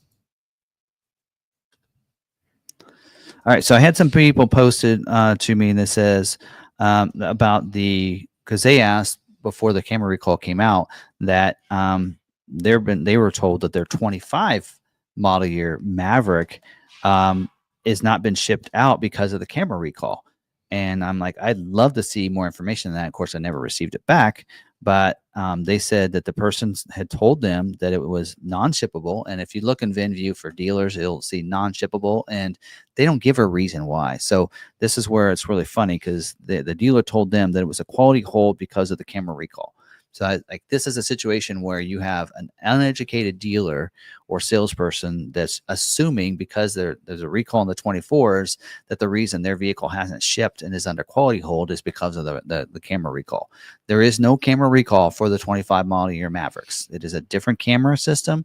It is not under recall. So this is a situation where a salesperson made an assumption just because they felt like they had to answer the customer's question. So here's the deal. If you're in sales, right, don't just put an answer out there just because you feel like you have to have an answer.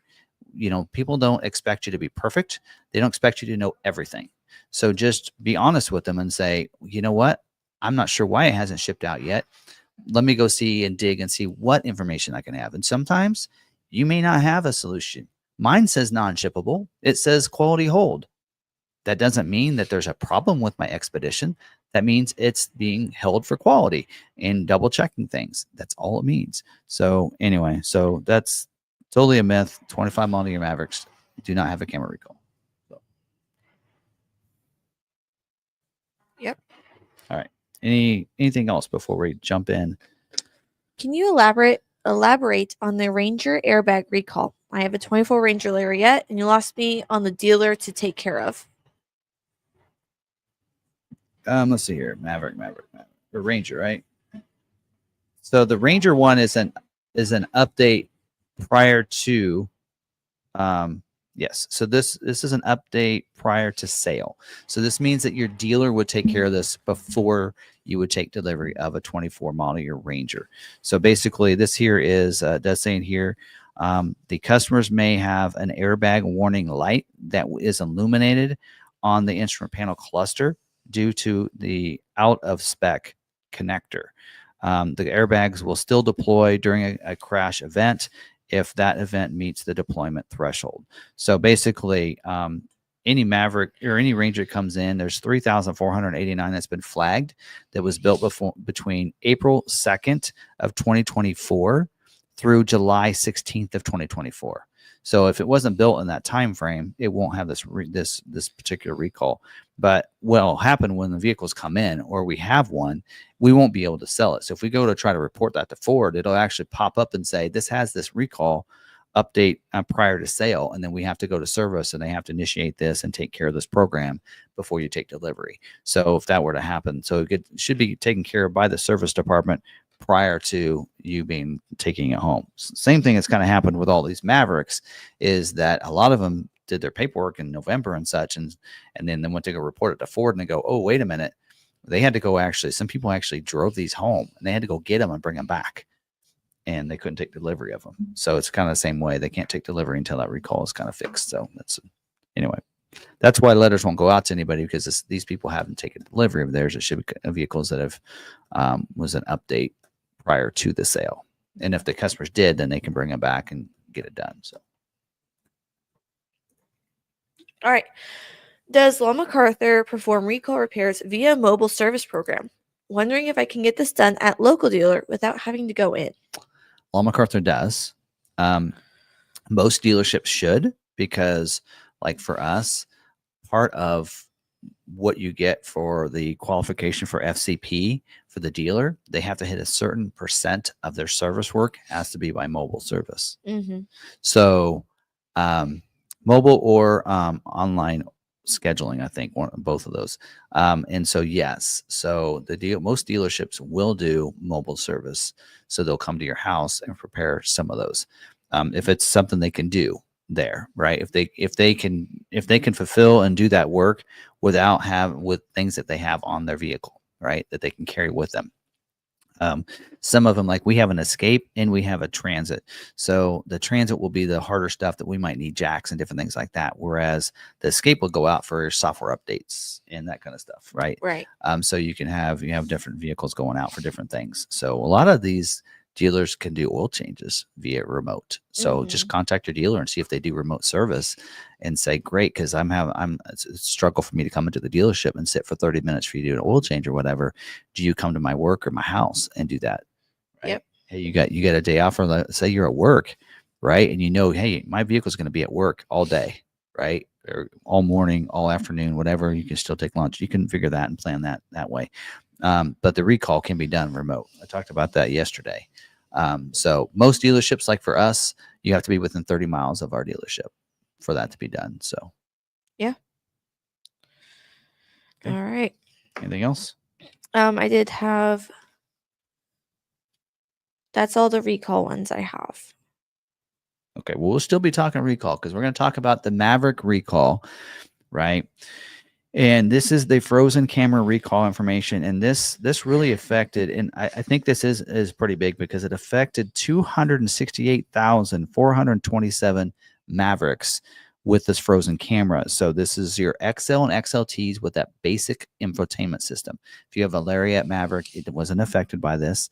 So this in here, we finally do have the fix. So this is a what they call a full bulletin, not an advance notice, and it is now the fix is available. So in some of the affected vehicles, the customer may experience a frozen rear view camera display image while in reverse, resulting in a false representation of where the vehicle is relative to its surroundings, increasing the risk of a crash. Customers may also experience an absence or delayed RVC image, rear view camera image, right? So now we have that. It says before demonstrating or delivering an in-stock vehicle, a new in-stock vehicle involved in this recall, dealers are to update the audio control modular software to the latest level. This service must be performed on all affected vehicles at no charge to the vehicle owner. The new vehicle storage guidelines. Okay, they talk about storing vehicles at that point. All right, it says to assist vehicle owners to have this repair completed when parts are available, which there's no parts available. Dealers should arrange a mobile repair at the owner's location or arrange a pickup of the owner's vehicle and drive it to the dealership for repairs. So the pickup and I forgot about the pickup and delivery. Yeah. Redeliver the vehicle's owner's vehicle after repairs have been completed. So that's also the pickup and delivery. Pickup and delivery and mobile service should be made available for all customers. So you should offer that to the customers when they call you. But anyway, there you go. Said owners of the letters are going to go out next week for these people. So the week of the 17th is when these are going out to let everybody know that the repair is available and the fix is available to their vehicle. So some little, I want to kind of go over some things because service let us know a little bit about the process of this. They said that the vehicle needs to have full state of charge. I think I said 100% charge of the battery, and somebody says, I've never had 100% in my vehicle. Basically, it needs to have a good enough charge that it can be hooked up to the software, to the FDRS tool for 1 hour. So from what I've been told is it's 1 hour for it to process this in the software. So that'll have to be done. So I was going to look and see if I could find this information. Owner refunds, repair here. They told us it's going to it takes about an hour for it to be on the tool working on this. And so that's why you need to have a full charge battery. This is just a claim instruction. So here's a service procedure, which I've never actually read any of these on any recall before, but I thought it might be fun to kind of talk about this. To say, so anyway, connect the Rotunda battery tester and charger and set it to maintain 12.6 to 13.6 volts. Monitor the voltage real time using the indicator at the bottom of the right-hand corner of FDRS to ensure that it's within this range. Verify that the negative cable of the charger is installed on a chassis or engine ground and not the 12-volt battery negative terminal to prevent the battery saver mode from activating on the vehicle. If the diagnostic software does not load or if the vehicle cannot be identified properly, make sure there's a good internet connection. Anyway, it kind of goes through that. So, all right, make sure that the FDRS does not enter sleep mode during modular configuration. So then it kind of goes through exactly what to do in the system in the vehicle's touchscreen. It tells you where to go. Do an automatic update. They have to go through and do. It looks like launch the FDRS tool. Of course, they have to read the VIN from the vehicle or manually enter the VIN on there. I'm not going through every step in here. This all sounds so complicated. Click run and follow the on-screen instructions. So they basically have to go through everything on there, but And then I think it has to. They say it takes an hour to do this. So they said. I actually didn't look at this before this. This process, there's one part of it that will take 5 minutes. He literally printed it like 2 seconds before the live stream. Yep. While you saw the intro, I was printing it. Anyway, I don't know. Some of this doesn't say it takes that long, but I've been told that the whole process takes an hour to run. So I guess my thing on this is that, and then once it's gone off that, then you have to hook up the battery and then you have to test it again. And put the tool up there to make sure it works. But it is an hour-long process. So my point on that is that you have to work with your dealers to find a time to go and get this done and allow for an hour. So if you're going to the dealership, no, you're going to be at that dealership for an hour. Mm-hmm.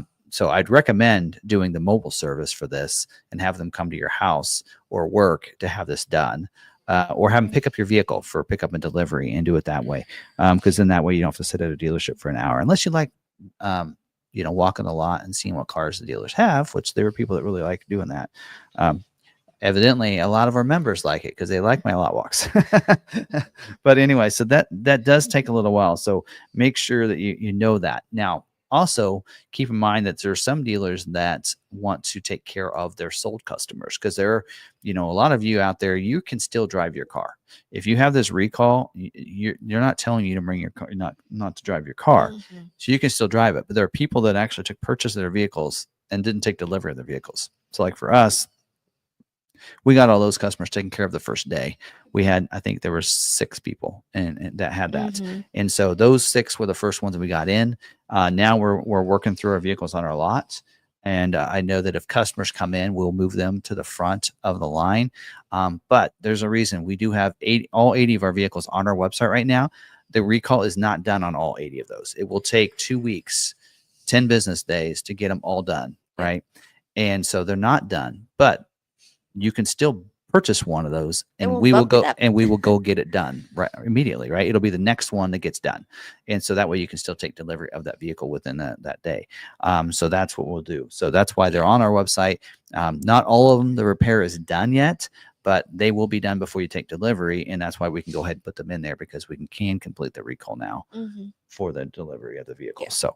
So that's how you'll see that. So on our website, you'll see, if you watch yesterday's video, we have them discounted down. Ford has not thrown in. We didn't hear that for truck month, Ford put $1,000 rebate on the Lariat trim 2024s. We were hoping that we'd see a rebate on these. How quickly they'll bring that out, we don't know. We hope they will, but we're still doing $2,000 off on all of ours. So every one of our Mavericks that we have is $2,000 off MSRP. $1,000 of that is financing with us. So finance a vehicle with us is $1,000 of that. So $1,000, if you want to look at it that way, $1,000 off every vehicle. And one of them, some of them are more than that because we want to make sure all of them are under $30,000. So we have 80 Mavericks that are going to be for sale under $30,000. So we have some XL hybrids that basically have a hitch and nothing else added to them, and they're $25,115. Maybe we'll negotiate down $115. I don't know, but pretty good deal on those. We have some XLT, a lot of our XLTs, and we have some of those hybrids that have the special wheel. Yes. So for those of you that don't like that steel wheel, we have the other wheel along with the spraying liner that's for sale too. That's like another $1,000 or something, maybe $1,600. I can't remember. And then we have all of our XLTs though are EcoBoost all-wheel drives. So we have some that are EcoBoost all-wheel drive quit, as we'd say, with nothing else added. We have some that have the 4K tow package with the wheel, with the upgraded wheel, and those are right at $30,000, $29,900 for those. So I looked because we had to re-upload all the photos to all the vehicles. You did all that? It took 4 hours today to do that for all the vehicles, and we got those in there. And I will tell you that we have a lot of the XLT all-wheel drive EcoBoost with the 4K tow package and the optional wheel, which is pretty cool because you get the trimmer tire on that as well. Yeah. So anyway, so there's that issue right there. So I don't know if we have. I thought we'd first open up questions for anybody that had that we had on anything have to do with that recall. But then I want to get into talking about some, like people said, okay, great, we have that recall. Now let's get to the deep sleep issue on our vehicles. And so I want to talk about that as well. But let's answer any questions that people have on this first. Yeah. All right. Do we have any? So, time to take a sip. Those are questions. How do you know if you have a full charge? Well, in those instructions, and maybe he posted that before I went over that, they actually tell you to hook that up. Oh, that's right. Right. And it says that it has to be between a certain numbers. Right here it says they'll connect it up. They'll connect it up. It says to a battery tester and charger and set it to maintain 12.6 to 13.6 volts. They'll monitor it in real time using the indicator at the bottom right-hand corner of the FDRS to ensure that it's within this range. So they'll basically charge your battery up for you. So most of you don't have to worry about that. Like on ours, we went ahead, like some of our vehicles were kind of dead. So we started them up, let them run for like 30 minutes before we brought them in to have that done. And so that way they were good to go. But it's not going to be like some people are concerned that it needs to be 100%. I was told 100%. So it doesn't looks like it just has to be in a certain range right there. So all right. That's interesting that it didn't include the Lariat. No, because Lariat has a different system. XL and XLT has that basic, I like to call it the basic infotainment system. A lot of people like to call it Sync 2.5. There's no sync there, and I don't like to use the word sync 2.5. There is no sync technology in those. So because there was the sync for my Ford Touch at one time, and there were some other systems. There was a sync system at one time. There was a sync system. You got sync, and then there was sync 3. There were 2 different settings. So I don't like when people use sync 2.5. It's a basic infotainment system that has a rear view camera and it has wireless connection. It doesn't have sync 3. So Lariat's it's sync 3, and that sync 3 gives you the 911 assist and a bunch of other things. It is their whole sync system. All right. Thank you for keeping us posted on recalls. We finally got to buy our Maverick. Just finished all the paperwork. Can't believe we got it 3 months in truck jail. And it's ours. Yeah. So they had actually tried to purchase it. They went in to go look at it the day before the recall happened, and went in the next day to go purchase, and they couldn't anymore. Yeah. So. Oh, trust me, we didn't know, because we were actually going to take some of the ones that we had and switch out into our rental fleet. We have a rental fleet, and we run a lot of Mavericks in our rental fleet. They'll purchase those Mavericks, and some of those Mavericks were originally purchased with the intention that they would switch them out. We got them earlier than expected. That's why we didn't switch them out at the very beginning when we first got them, when we put them on the lot. But then we went ahead and we were about ready to switch them out for the end of November. We were ready to switch them out. Basically, the leasing company that we use for our rental company would buy them. And before we had a chance to do that, the recall came out and we couldn't do that. Yeah. We were like, oh. So I think we already moved 3 over yesterday, I think. Yeah. Anyway. We might be doing a couple FCTP too, I've heard. Yeah, it's a possibility. Which would just lower the price down a little bit more, probably. Put a couple miles. Put some miles. 2,000? Minimum is 500 miles typically. So it's usually 20 days, 500 miles now. I was told today. Used to be 2,000. If it comes out by her, she's like, well, check it. If it doesn't have a key track stick, has a regular key tag on it, and it has 2,000 miles, it's ready to go. So I think. I noticed a lot of F-150s will have 2,000 miles, but there for a while, Ford had it to where FCTP was 20 days and at least 500 miles, unless they changed that. All right. Those are the questions I had on it. Okay. There's some people that had questions on deep sleep. I don't know if we have clearance down. They weren't. It's not specific questions. It's just, when are they going to get to it? What news have we heard?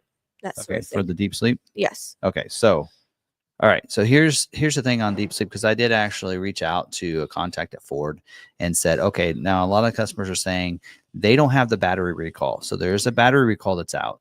That if you have a certain battery built a certain model year, then you would have this battery recall, and basically they're going to change it out and get you a new battery. You get that AGM battery instead of the one that was made the other one. I can't remember which one it was.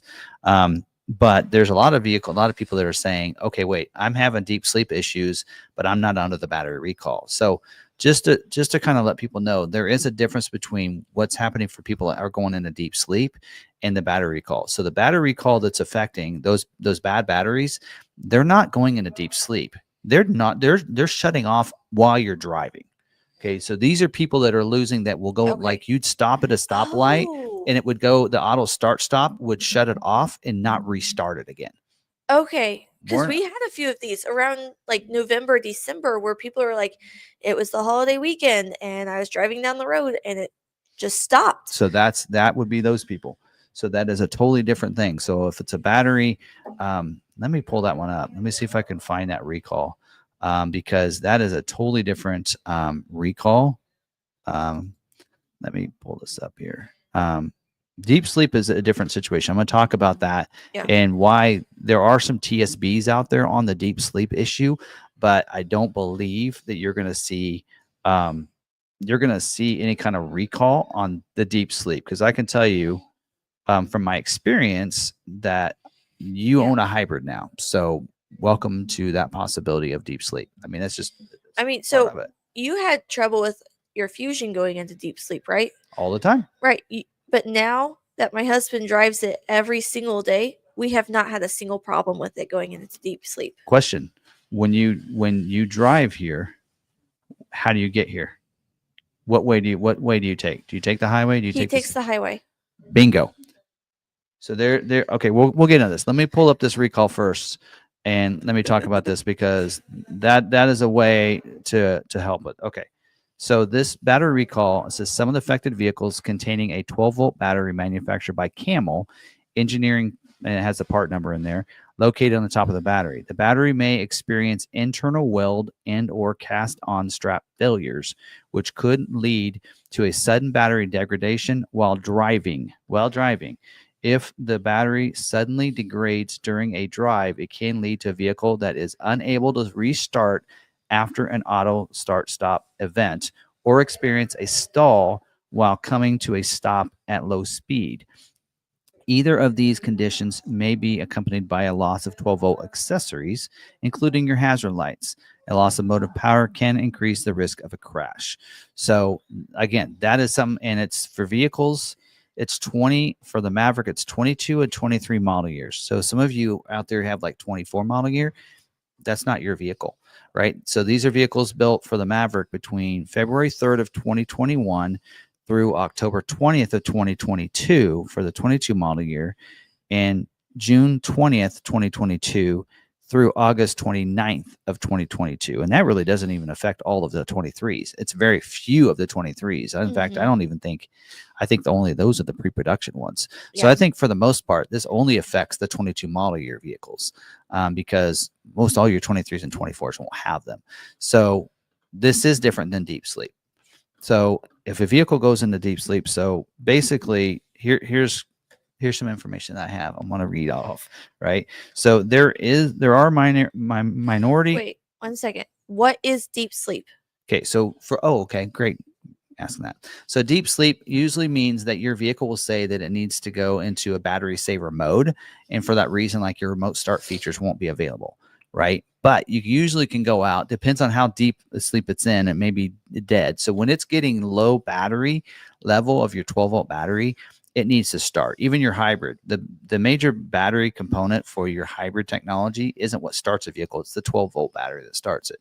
And so if that battery is low enough, then it won't allow you to do the remote start features through the app, or even sometimes even your remote. So like my Bronco has this. So I've had this issue with the deep sleep all winter long if I don't drive it every day, which I don't. I have a mach-e. I like driving a mach-e. So if I drive it a couple days and the Bronco sits for a couple days, mine will do this to where it'll tell me remote start features have been disabled because of the battery level. That's deep sleep. And so I may not be able to use the app to remote start it, but I'll grab my remote and I can remote start it with my remote if my remote has remote start. Because I'll be here and I'll use the app and it won't let me do it. But then I'll be like, I'm close enough. I can start it. So sometimes it will, but then sometimes it's even, deeper enough to where it won't even remote start. You'll have to jump it. Yeah. Right. So Yeah. So any vehicle. So it works for a gas vehicle too. So okay. So let me go into this a little bit. So it's So not just the hybrid. yes, it mostly it's hybrid, but minority of folks that have a drive cycle that depletes the battery without allowing charging, i.e., maybe a 2-mile commute running on electric power. Some of you are like, I'm really efficient. I can get to work, I can get whatever far, and I can do it on almost all electric, right? You're that motor doesn't kick on to charge up your batteries. You're able to do it on just the battery, right? Okay. Well, the ICE and hybrid vehicles use the engine alternator to charge the 12-volt battery. Frequent short stops will deplete any battery to the point it needs external charging. Like, so basically the energy used is greater than the energy returned from braking or whatever it might be, or from the engine. For hybrids that only drive a few miles and most under EV power, the engine alternator doesn't run enough to put back the energy that the battery needs, taking it into deep sleep mode. So the solutions are longer drive cycles with more ICE power driving on the highway. Yep. So when he drives to and from work on the highway, that is, the engine is giving enough juice to the battery that your vehicle doesn't go in deep sleep. Because I will tell you, when Jeff drove it in town, I would drive it in town back and forth where I'm stopping a lot and I'm using almost completely. Like it's 6 miles and I would get like 5 miles of electric range. It was always going into deep sleep. Or switching to a larger capacity battery that can build all of those short drives to a drive long enough to fill it back up. And it also does say, or you hook it up to an external charging. So basically, you guys are being too efficient. Yes. So especially if you don't, so what you need to do, often enough is, and that's why I told some people to ask this. I said, do you drive every day? And that was one thing. Well, yeah, you do. But if that engine isn't turning on for longer periods of time, then it's not charging that up. Mm-hmm. So, and so that for that reason, it'll go into deep sleep, especially in cold weather. Cold weather really affects the battery a lot more. Not just in EVs. A lot of people are like, oh, EVs get affected by it. Oh, my Bronco gets affected by it too. Because this winter, unless I drove it every single day, and even when I did, I'd get to work. I would drive to work. And because, again, even in town for an ICE vehicle, right, there's enough braking. Too efficient. Well, and you have auto start stop. Oh, right? Right. So if you sitting and the auto start stop shuts the vehicle off, you're not charging up your battery, right? So leaving it on is probably better for your battery than having it shut off. So anyway. So thanks, Quibido, for coming on. Yeah. He's heading out. Okay. I have been getting 73 miles per gallon. My drive is 3 to 6 miles, and my drive once or twice a week. So, yep. More than likely, yours is probably one of those that's going into deep sleep. And my husband and I have like a supercharged Lightning, an 01 Lightning, and even a town car that is, they sit there for most of the time. Yeah. We fully expect to jump those cars every single time. Oh yeah, that's why some people put certain vehicles on trickle chargers so that they don't have, when it's sitting, if they know they're not going to run it for a while. Yeah, something like that. But I mean, I was amazed. But yeah, like you guys were having trouble with the Fusion, and I was like, hey, we're going to buy this Fusion, but just so you know, they've been having trouble with it going into deep sleep. And then as soon as Lebo starts driving it, like within a week. Well, didn't you guys have service check the battery? We did. And it was fun. Oh, we did do the gold. We had it gold certified. Yeah. So they did a full test on it. They even checked the battery for that. Did they have to replace the battery? No. So that is the other thing they say, is that with people, they should also go have their battery checked, because they could have a bad battery and they need a battery replacement. But having it checked, and then for them to be able to hook that up, like they said, a tester to see how well it does, because it could have nothing to do with that. So yeah, I can tell you, like my Bronco, even like I have so much. You should see all the wires going into the battery. I have ditch lights on it. I got a winch that's tied to it. I got now a CB or the GMRS attached to it. I have all these interior lights attached to mine. Yeah. So I'm I'm really using a lot of my battery, but like I planned to get a new battery, so my Ford Pass points are expiring. So I'm like, what am I going to use it on? Well, because I'll just get an upgraded battery. I want to get a new battery. It's been 3 years. I'll just upgrade the battery. I was thinking, I better do that before we go on our trip. And I thought, we're going to be driving for hours. That's going to charge that battery up really well. Mm-hmm. I don't think we need to worry about it, but so there you go. But I also have a jump box. So, and for those of you that are in that situation, maybe, carrying a jump box, especially if you have a hybrid, I almost think that should be part of the requirement. If you have a hybrid, to have a little jump thing Yes. that you So can jump your vehicle in case you get in that situation. But working on a car lot and also having the older town cars, because we have a lot of experience with those, I always carry a jump box and I check it every couple of weeks to make sure it has a full charge. And my husband carries one in his car. So we always have at least one with us at all times. yeah, and they make them small enough to go in like a bag or something. Yeah, I have one. That one's in the Bronco right now. Lebo has one small enough to go in his glove compartment. Because we had one that we kept in the Fusion. Yeah. Because remember when Jeff was started using it again, and the Fusion sat for I don't know how long. Mm-hmm. It wasn't driven during COVID. It did not get driven at all, and it was dead. And so I said, "Here, do this." And every time he stopped, he had to jump it, like every time. Yeah. So he just carried it with him, and he knew how to do it. In fact, he was helping somebody else. He was like, "Yep, gonna do that." Yeah. So Bucky asked if you're taking your Bronco to Texas. Yes, he is, along with the camper. Yes. Yep. So, yep. We got a campsite not too far from Fredericksburg that we're going to camp at, and taking the camper down there and the Bronco. Yeah, because we're going to go do some off-roading on Saturday. So with it. Yeah. So plus, I don't know. I'm typically, I would say I'm not too much afraid of planes much, but man, there was just another crash the other day. Most of the ones though I've seen are small planes, so yes, you're good. I shouldn't say anything because he's got to jump on a plane from Seattle. It'll be fine. But I don't know. But yeah, we're gonna do a lot of trips in the Bronco hopefully this summer. But so and then Supercell, a nice drive to Supercell. But yes. So anyway, so there you go. There's the deep sleep. I mean, most of you, if you are having that issue, try getting on the highway. Yeah. Right. Get it. Really I know you guys. I know a lot of you are proud about your gas mileage and the efficiency of it. Then you gotta let it loose. Then put it on a trickle charger. Yeah. Then. I mean, if that's the case, then. But sometimes you gotta let it loose a little bit, let it charge up a little bit to get where you need to be. Well, when we went to Maine, remember we talked to what was his name, Midcoast Maine, and he had a plug-in, and he was able to just go almost an all electric all the time to where there's a certain point where the car told him you need to click it off and you need to use the engine. Yes, that's right. Right? Yeah. Because he needed to, it told him you need to run the engine. So, yes. Yeah. So. Yeah. Because the battery's basically dying. You're using too much battery and not enough brake. Like, come on. I need to be charged. Yeah. So yeah. Well, that solves that. Yeah. I mean, I kind of had that suspicion that's kind of what it was, but I talked to.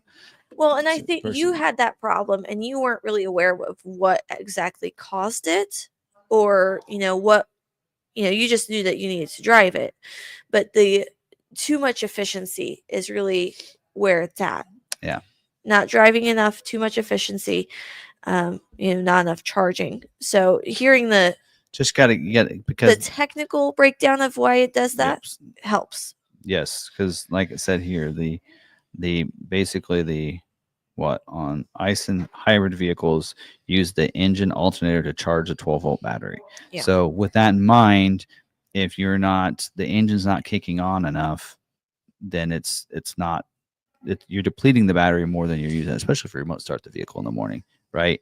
But it needs to turn that on, because how many times do you remote start the hybrid vehicle and you don't hear it for quite a while? And then all of a sudden you hear it kick on for a little bit. The engine kicks on and it kicks back off. Right. And so, yeah. Steve Granger says news harps on events. Remember all the train derailment reports? Still happens, but not reported. Yeah. Yeah. When it's kind of real big right now, just because of that big plane crash we had. But I mean, plane crashes were happening before. We just didn't hear it as reported as much, right? Yep. All right, so I have some questions here. Are we ready? Negative for breeds Q&A? negative, right? So once you get a big crash, then all of a sudden all of it's gonna come out, and all of a sudden it's a bunch. I mean, I keep getting articles about planes crashing. I'm like, again, and then I see that it's from like 4 years ago. I'm like, why? Why are we reviving these? Yep. Stop it. All right. All right. We've been taking questions, but we'll open that up. So yeah, well, I thought we were going to be going on a plane to San Diego. Come to find out, we're not. So we'll talk about that. Member live. Yeah, members. We got news. We'll vent about that. Ooh. Do you have any 801A F-150 Raptors we incoming? already. No, this is a different one. Oh well, I think it's just a different account because it's the same question. Okay. We don't. We had some coming in. We have one customer coming in that should be here pretty soon, but we have some the 801As that aren't scheduled to be built until for another 2 more weeks. So. Rushman was wanting to know what sizes of patches. 3, 3.5. Oh, I usually go with because I had gotten some patches in 3 inches and they're tiny, so I would go for 4 inches. So I think most of the ones I measured, most of the ones up there most people's are like 3.5 to 3 3/4. So almost all those are at least 3.5 inches. Okay. So I'd go with 3.5, 3 3/4 inches is what I would do. All right. Is the Ford Explorer front wheel drive? No, not anymore. It's all wheel? It's rear wheel drive biased. And then of course you got 4x4 and you can get, but they're rear wheel drive now. They were front for a while. I want front over rear.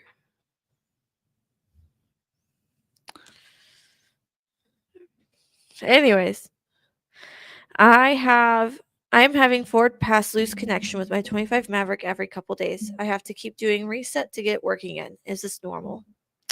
No.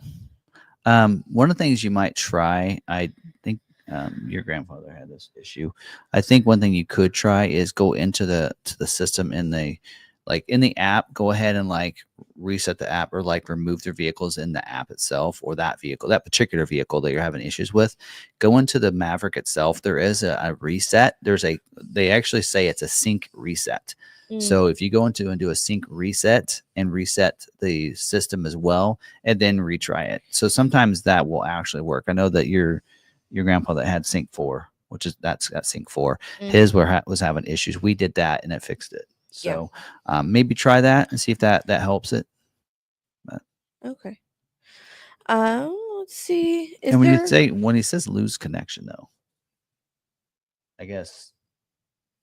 Does that mean that you're not able to connect to the vehicle or that your Wi-Fi? Because you have to have your Bluetooth on to connect your vehicle up in the system. So, and sometimes also your Wi-Fi. So I usually turn my Bluetooth on, my Sync 4, like my Bronco, then it'll connect my phone to it and it turns my phone's Wi-Fi on and then it connects. So you might make sure that your Bluetooth is on. Yeah.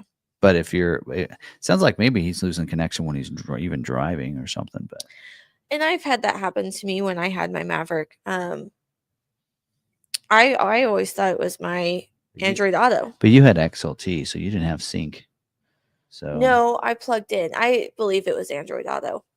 Plug in your phone in too might actually help. Well, wait, he says Ford Pass. Ford Pass. Okay. All right. I just want to make sure. Ford Pass is fickle. Yeah. Make sure you have the most updated version of the app too. So make sure that you update the app. Make sure it doesn't have a new update. Might be another thing to do too. Yeah. Maybe do that first before you reset the system because that's not fun to do. So because if you reset the system, then you'll have to redo the Ford Pass and connecting it again. Right. Is there a lift kit for 2024 front wheel drive Ford Mavericks? I believe there is. I can't remember. That would be a Niles question. Beltec, I think, has one. I think so. I think there's some out there. I know for the 4x4s there was initially, but I think also the front wheel drives have one, but I don't know. Yeah. So not a big fan of the auto start stop. So the habit I have is as soon as I turn the truck on, I turn off auto start stop. has the 22.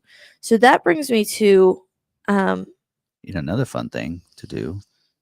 Put it in sport mode and it won't deactivate. yes. So what I was driving a truck over the weekend and it had auto start stop, but I didn't realize because I'm just kind of used to whatever happening. We have hybrids, so you're used to it. True. So I came to a stoplight and I was sitting there and the light turned green, so I kind of let off the brake to start to roll forward, and it turned on, and the lady next to me jumped. Like it turned on, and I actually noticed it on that one, but she jumped, and I saw it out of the corner of my eye. You can pull up from your brake just a little bit; it'll turn it on. Also, turn in the steer, because usually when you come to stop and it shuts off, then it'll lock the steering wheel. And so some people say that doesn't work, but I can tell you it does. If you turn the steering wheel, because it's electronically controlled, it makes you turn the vehicle on, because your electronics and your power comes from your engine on your gas vehicles. So if it's a gas vehicle, then do that. Yep. And his is an EcoBoost. So, but yeah, sport mode will do that as well. Tow haul will as well, but yeah, don't want to really do that usually. Oh, this would be a good idea. If you want to avoid having start-stop feature work, try installing one of those Ford ThinkWare dash cams. They incorporate a module that automatically disables the start-stop, because when the engine turns off, I'm guessing it cuts the connection, so that it automatically goes around that, because it needs to stay on to keep it on. I don't know how that works, but there you go. Do you know? You can deactivate it in ForeScan, but I don't like using ForeScan and messing with my vehicle. I think it's scary. Yeah. Do you know what a Turvis tumbler is? If you send me your patches, I'll get it put in the cup. I actually do know what Turvis is. Those were the ones that we used to get at Bed Bath & Beyond. I absolutely love those. So, yeah. Send me your information, John, through email, and we'll get you some patches sent. Or you can find us on if you're on Instagram. Yes. Ford Video Guy for me and Beauty Mama Bear. Yep. So, all right. That's how I've been doing patches swaps, as people on Instagram. Yeah. That's where I'm getting most of them. With Ford Pass Rewards going away, have you heard of anything replacing it? No, so Ford Pass Rewards is still going. It's the Visa card that's going away. So no longer will you earn points using the Visa card. So that's going away. So I think any points earned via the Visa card, then I think you will lose those. So basically Ford Pass was around a long time before the credit card was. So you earn Ford Pass Rewards points by purchasing vehicles and by getting service done, buying accessories.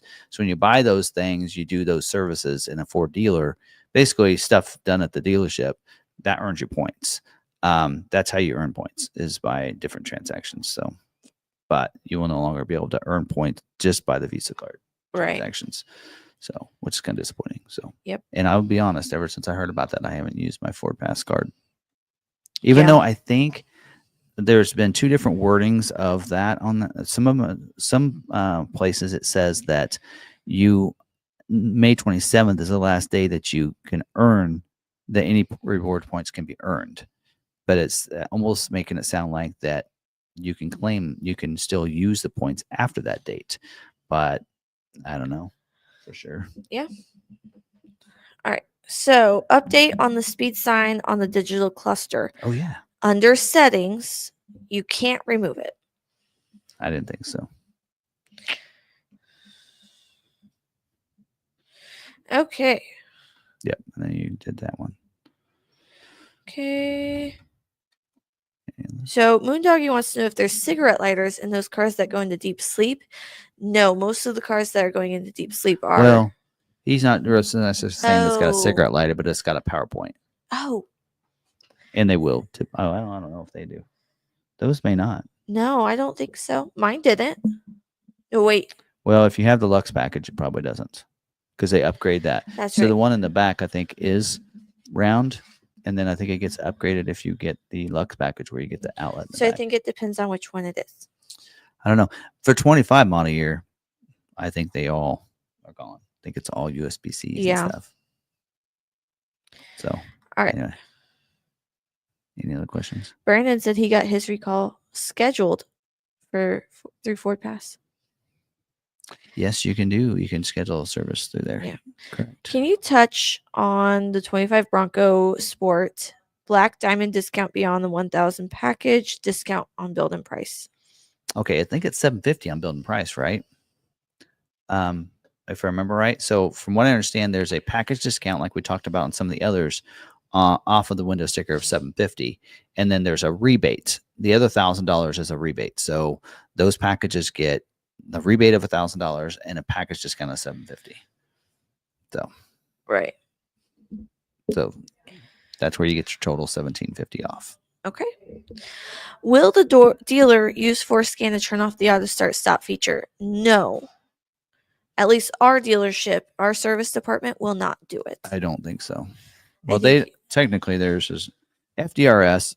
I've been told it's the same thing as ForScan, but dealerships are it's FDRS, but they can still do this. I believe they could still do it, but they were told not to do that, I think.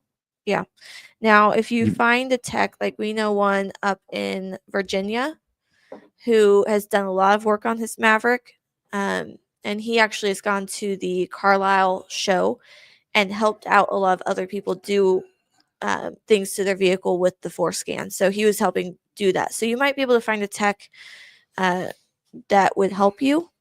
You could try Maverick Truck Club, but other than that, no. Yep.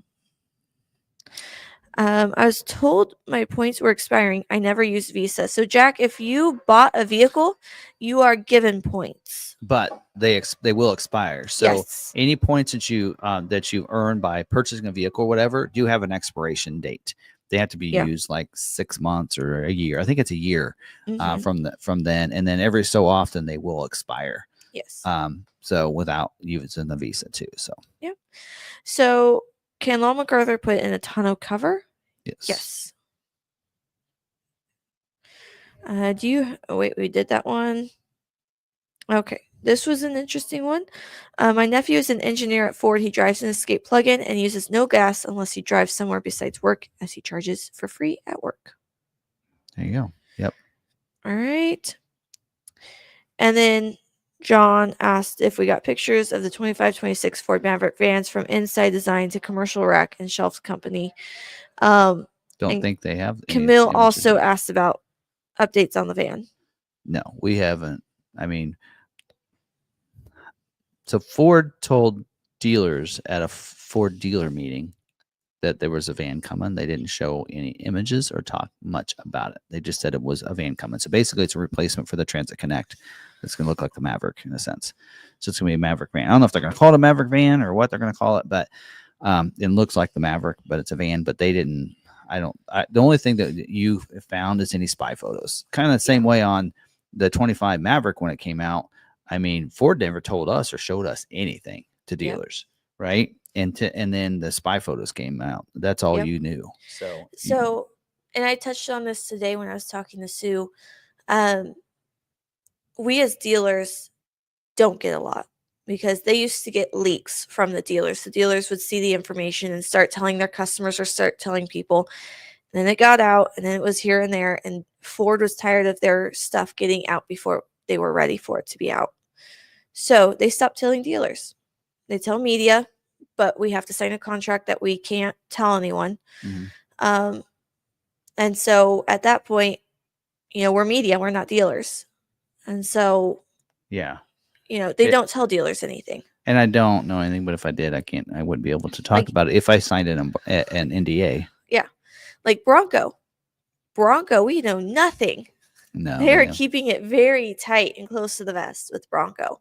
So, it's just like there's people out there that know, but they're not telling because.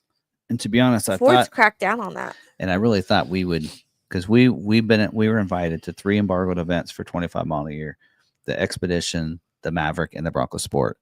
But there is an event, the media drives. There's been 2 media drives now that we have not been invited to. And I'm hoping that it's because we're dealer and they figure we can drive the vehicles ourselves. Yeah. So maybe that's why we didn't get invited, and that's what I'm hoping for. And then that's fine. I understand it. But there is a big Bronco one coming up, and will not be happy if we miss out on that. Like I've, let some people know is that I don't think of any other media outlet that does a weekly Maverick video and a weekly Bronco video. Yeah. Right. There's never, when it comes to those We are Ford models, specific, where most automotive journalists and people in automotive tend to be spread out. Yeah. They tend to cover all the different types of models, all the different types of makes. They tend to cover everything, or we are Ford specific. Yep. And yes, we are dealers, but we are very good at staying closed-mouthed, close-lipped, and not letting it go. If you tell us not to say something, we're not going to say something. Yep. So we see ourselves as media, not dealer at this point. So John has seen it in person, which is pretty awesome. So it warped like a Maverick with a chopper. So yeah, so I think they actually did show images to dealers, but I wasn't at the dealer meeting, so I wasn't able to see it. So unfortunately. Anyway, anything else? No. Questions? Nothing. Going once, going twice. Anyway, I think that's all I have. In a way of information for this week. And like I said, next week, there'll be some sort of video on Tuesday night, whether it be a premiere video with that we will not be live or not. We'll let you know that. And I'll let you know that at the beginning. If it's recorded ahead of time, we'll tell you that at the beginning of it. We'll see how things go. I know that next week, like I said, I'm kind of leaning more towards the idea of it being a pre-recorded video that I do on Tuesday. Come in early that day so that I can pack up and be ready Tuesday night and head on the road first thing Wednesday morning.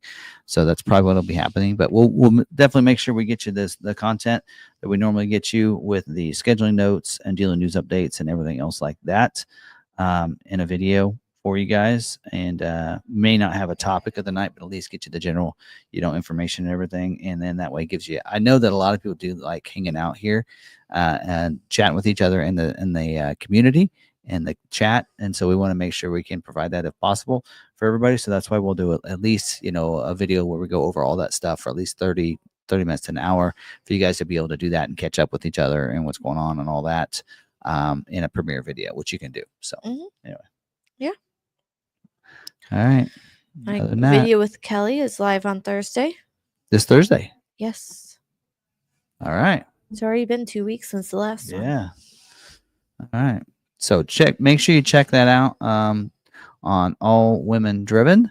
So some good ones coming. And she's got them locked and loaded in there for a while. So there'll be so this week 4 built up, and I have 2 more interviews next week. Yeah. So check that out because it's not just for women. So you guys can listen to that, and there's a lot of good conversation talking about automotive and everything. And they're good. Yeah, there's some good information about how the automotive world works, not just for women, but for others as well. So you can watch it on our YouTube channel, or you can check it out on Spotify as a podcast if you want to do that. So yep. Cool. All right. Well, thanks everybody for joining us. Appreciate it, and appreciate the all the information, all the questions too. Hopefully we answered all your questions, and like Douglas said, like and subscribe. Yes. Anyway, and we'll have a Built Wild Wednesday video tomorrow. I don't know what we're covering. I got several different things that I want to cover, so we'll see what comes out tomorrow, and then a Super Duty Saturday this Saturday, and a Maverick Monday next Monday before leaving for vacation.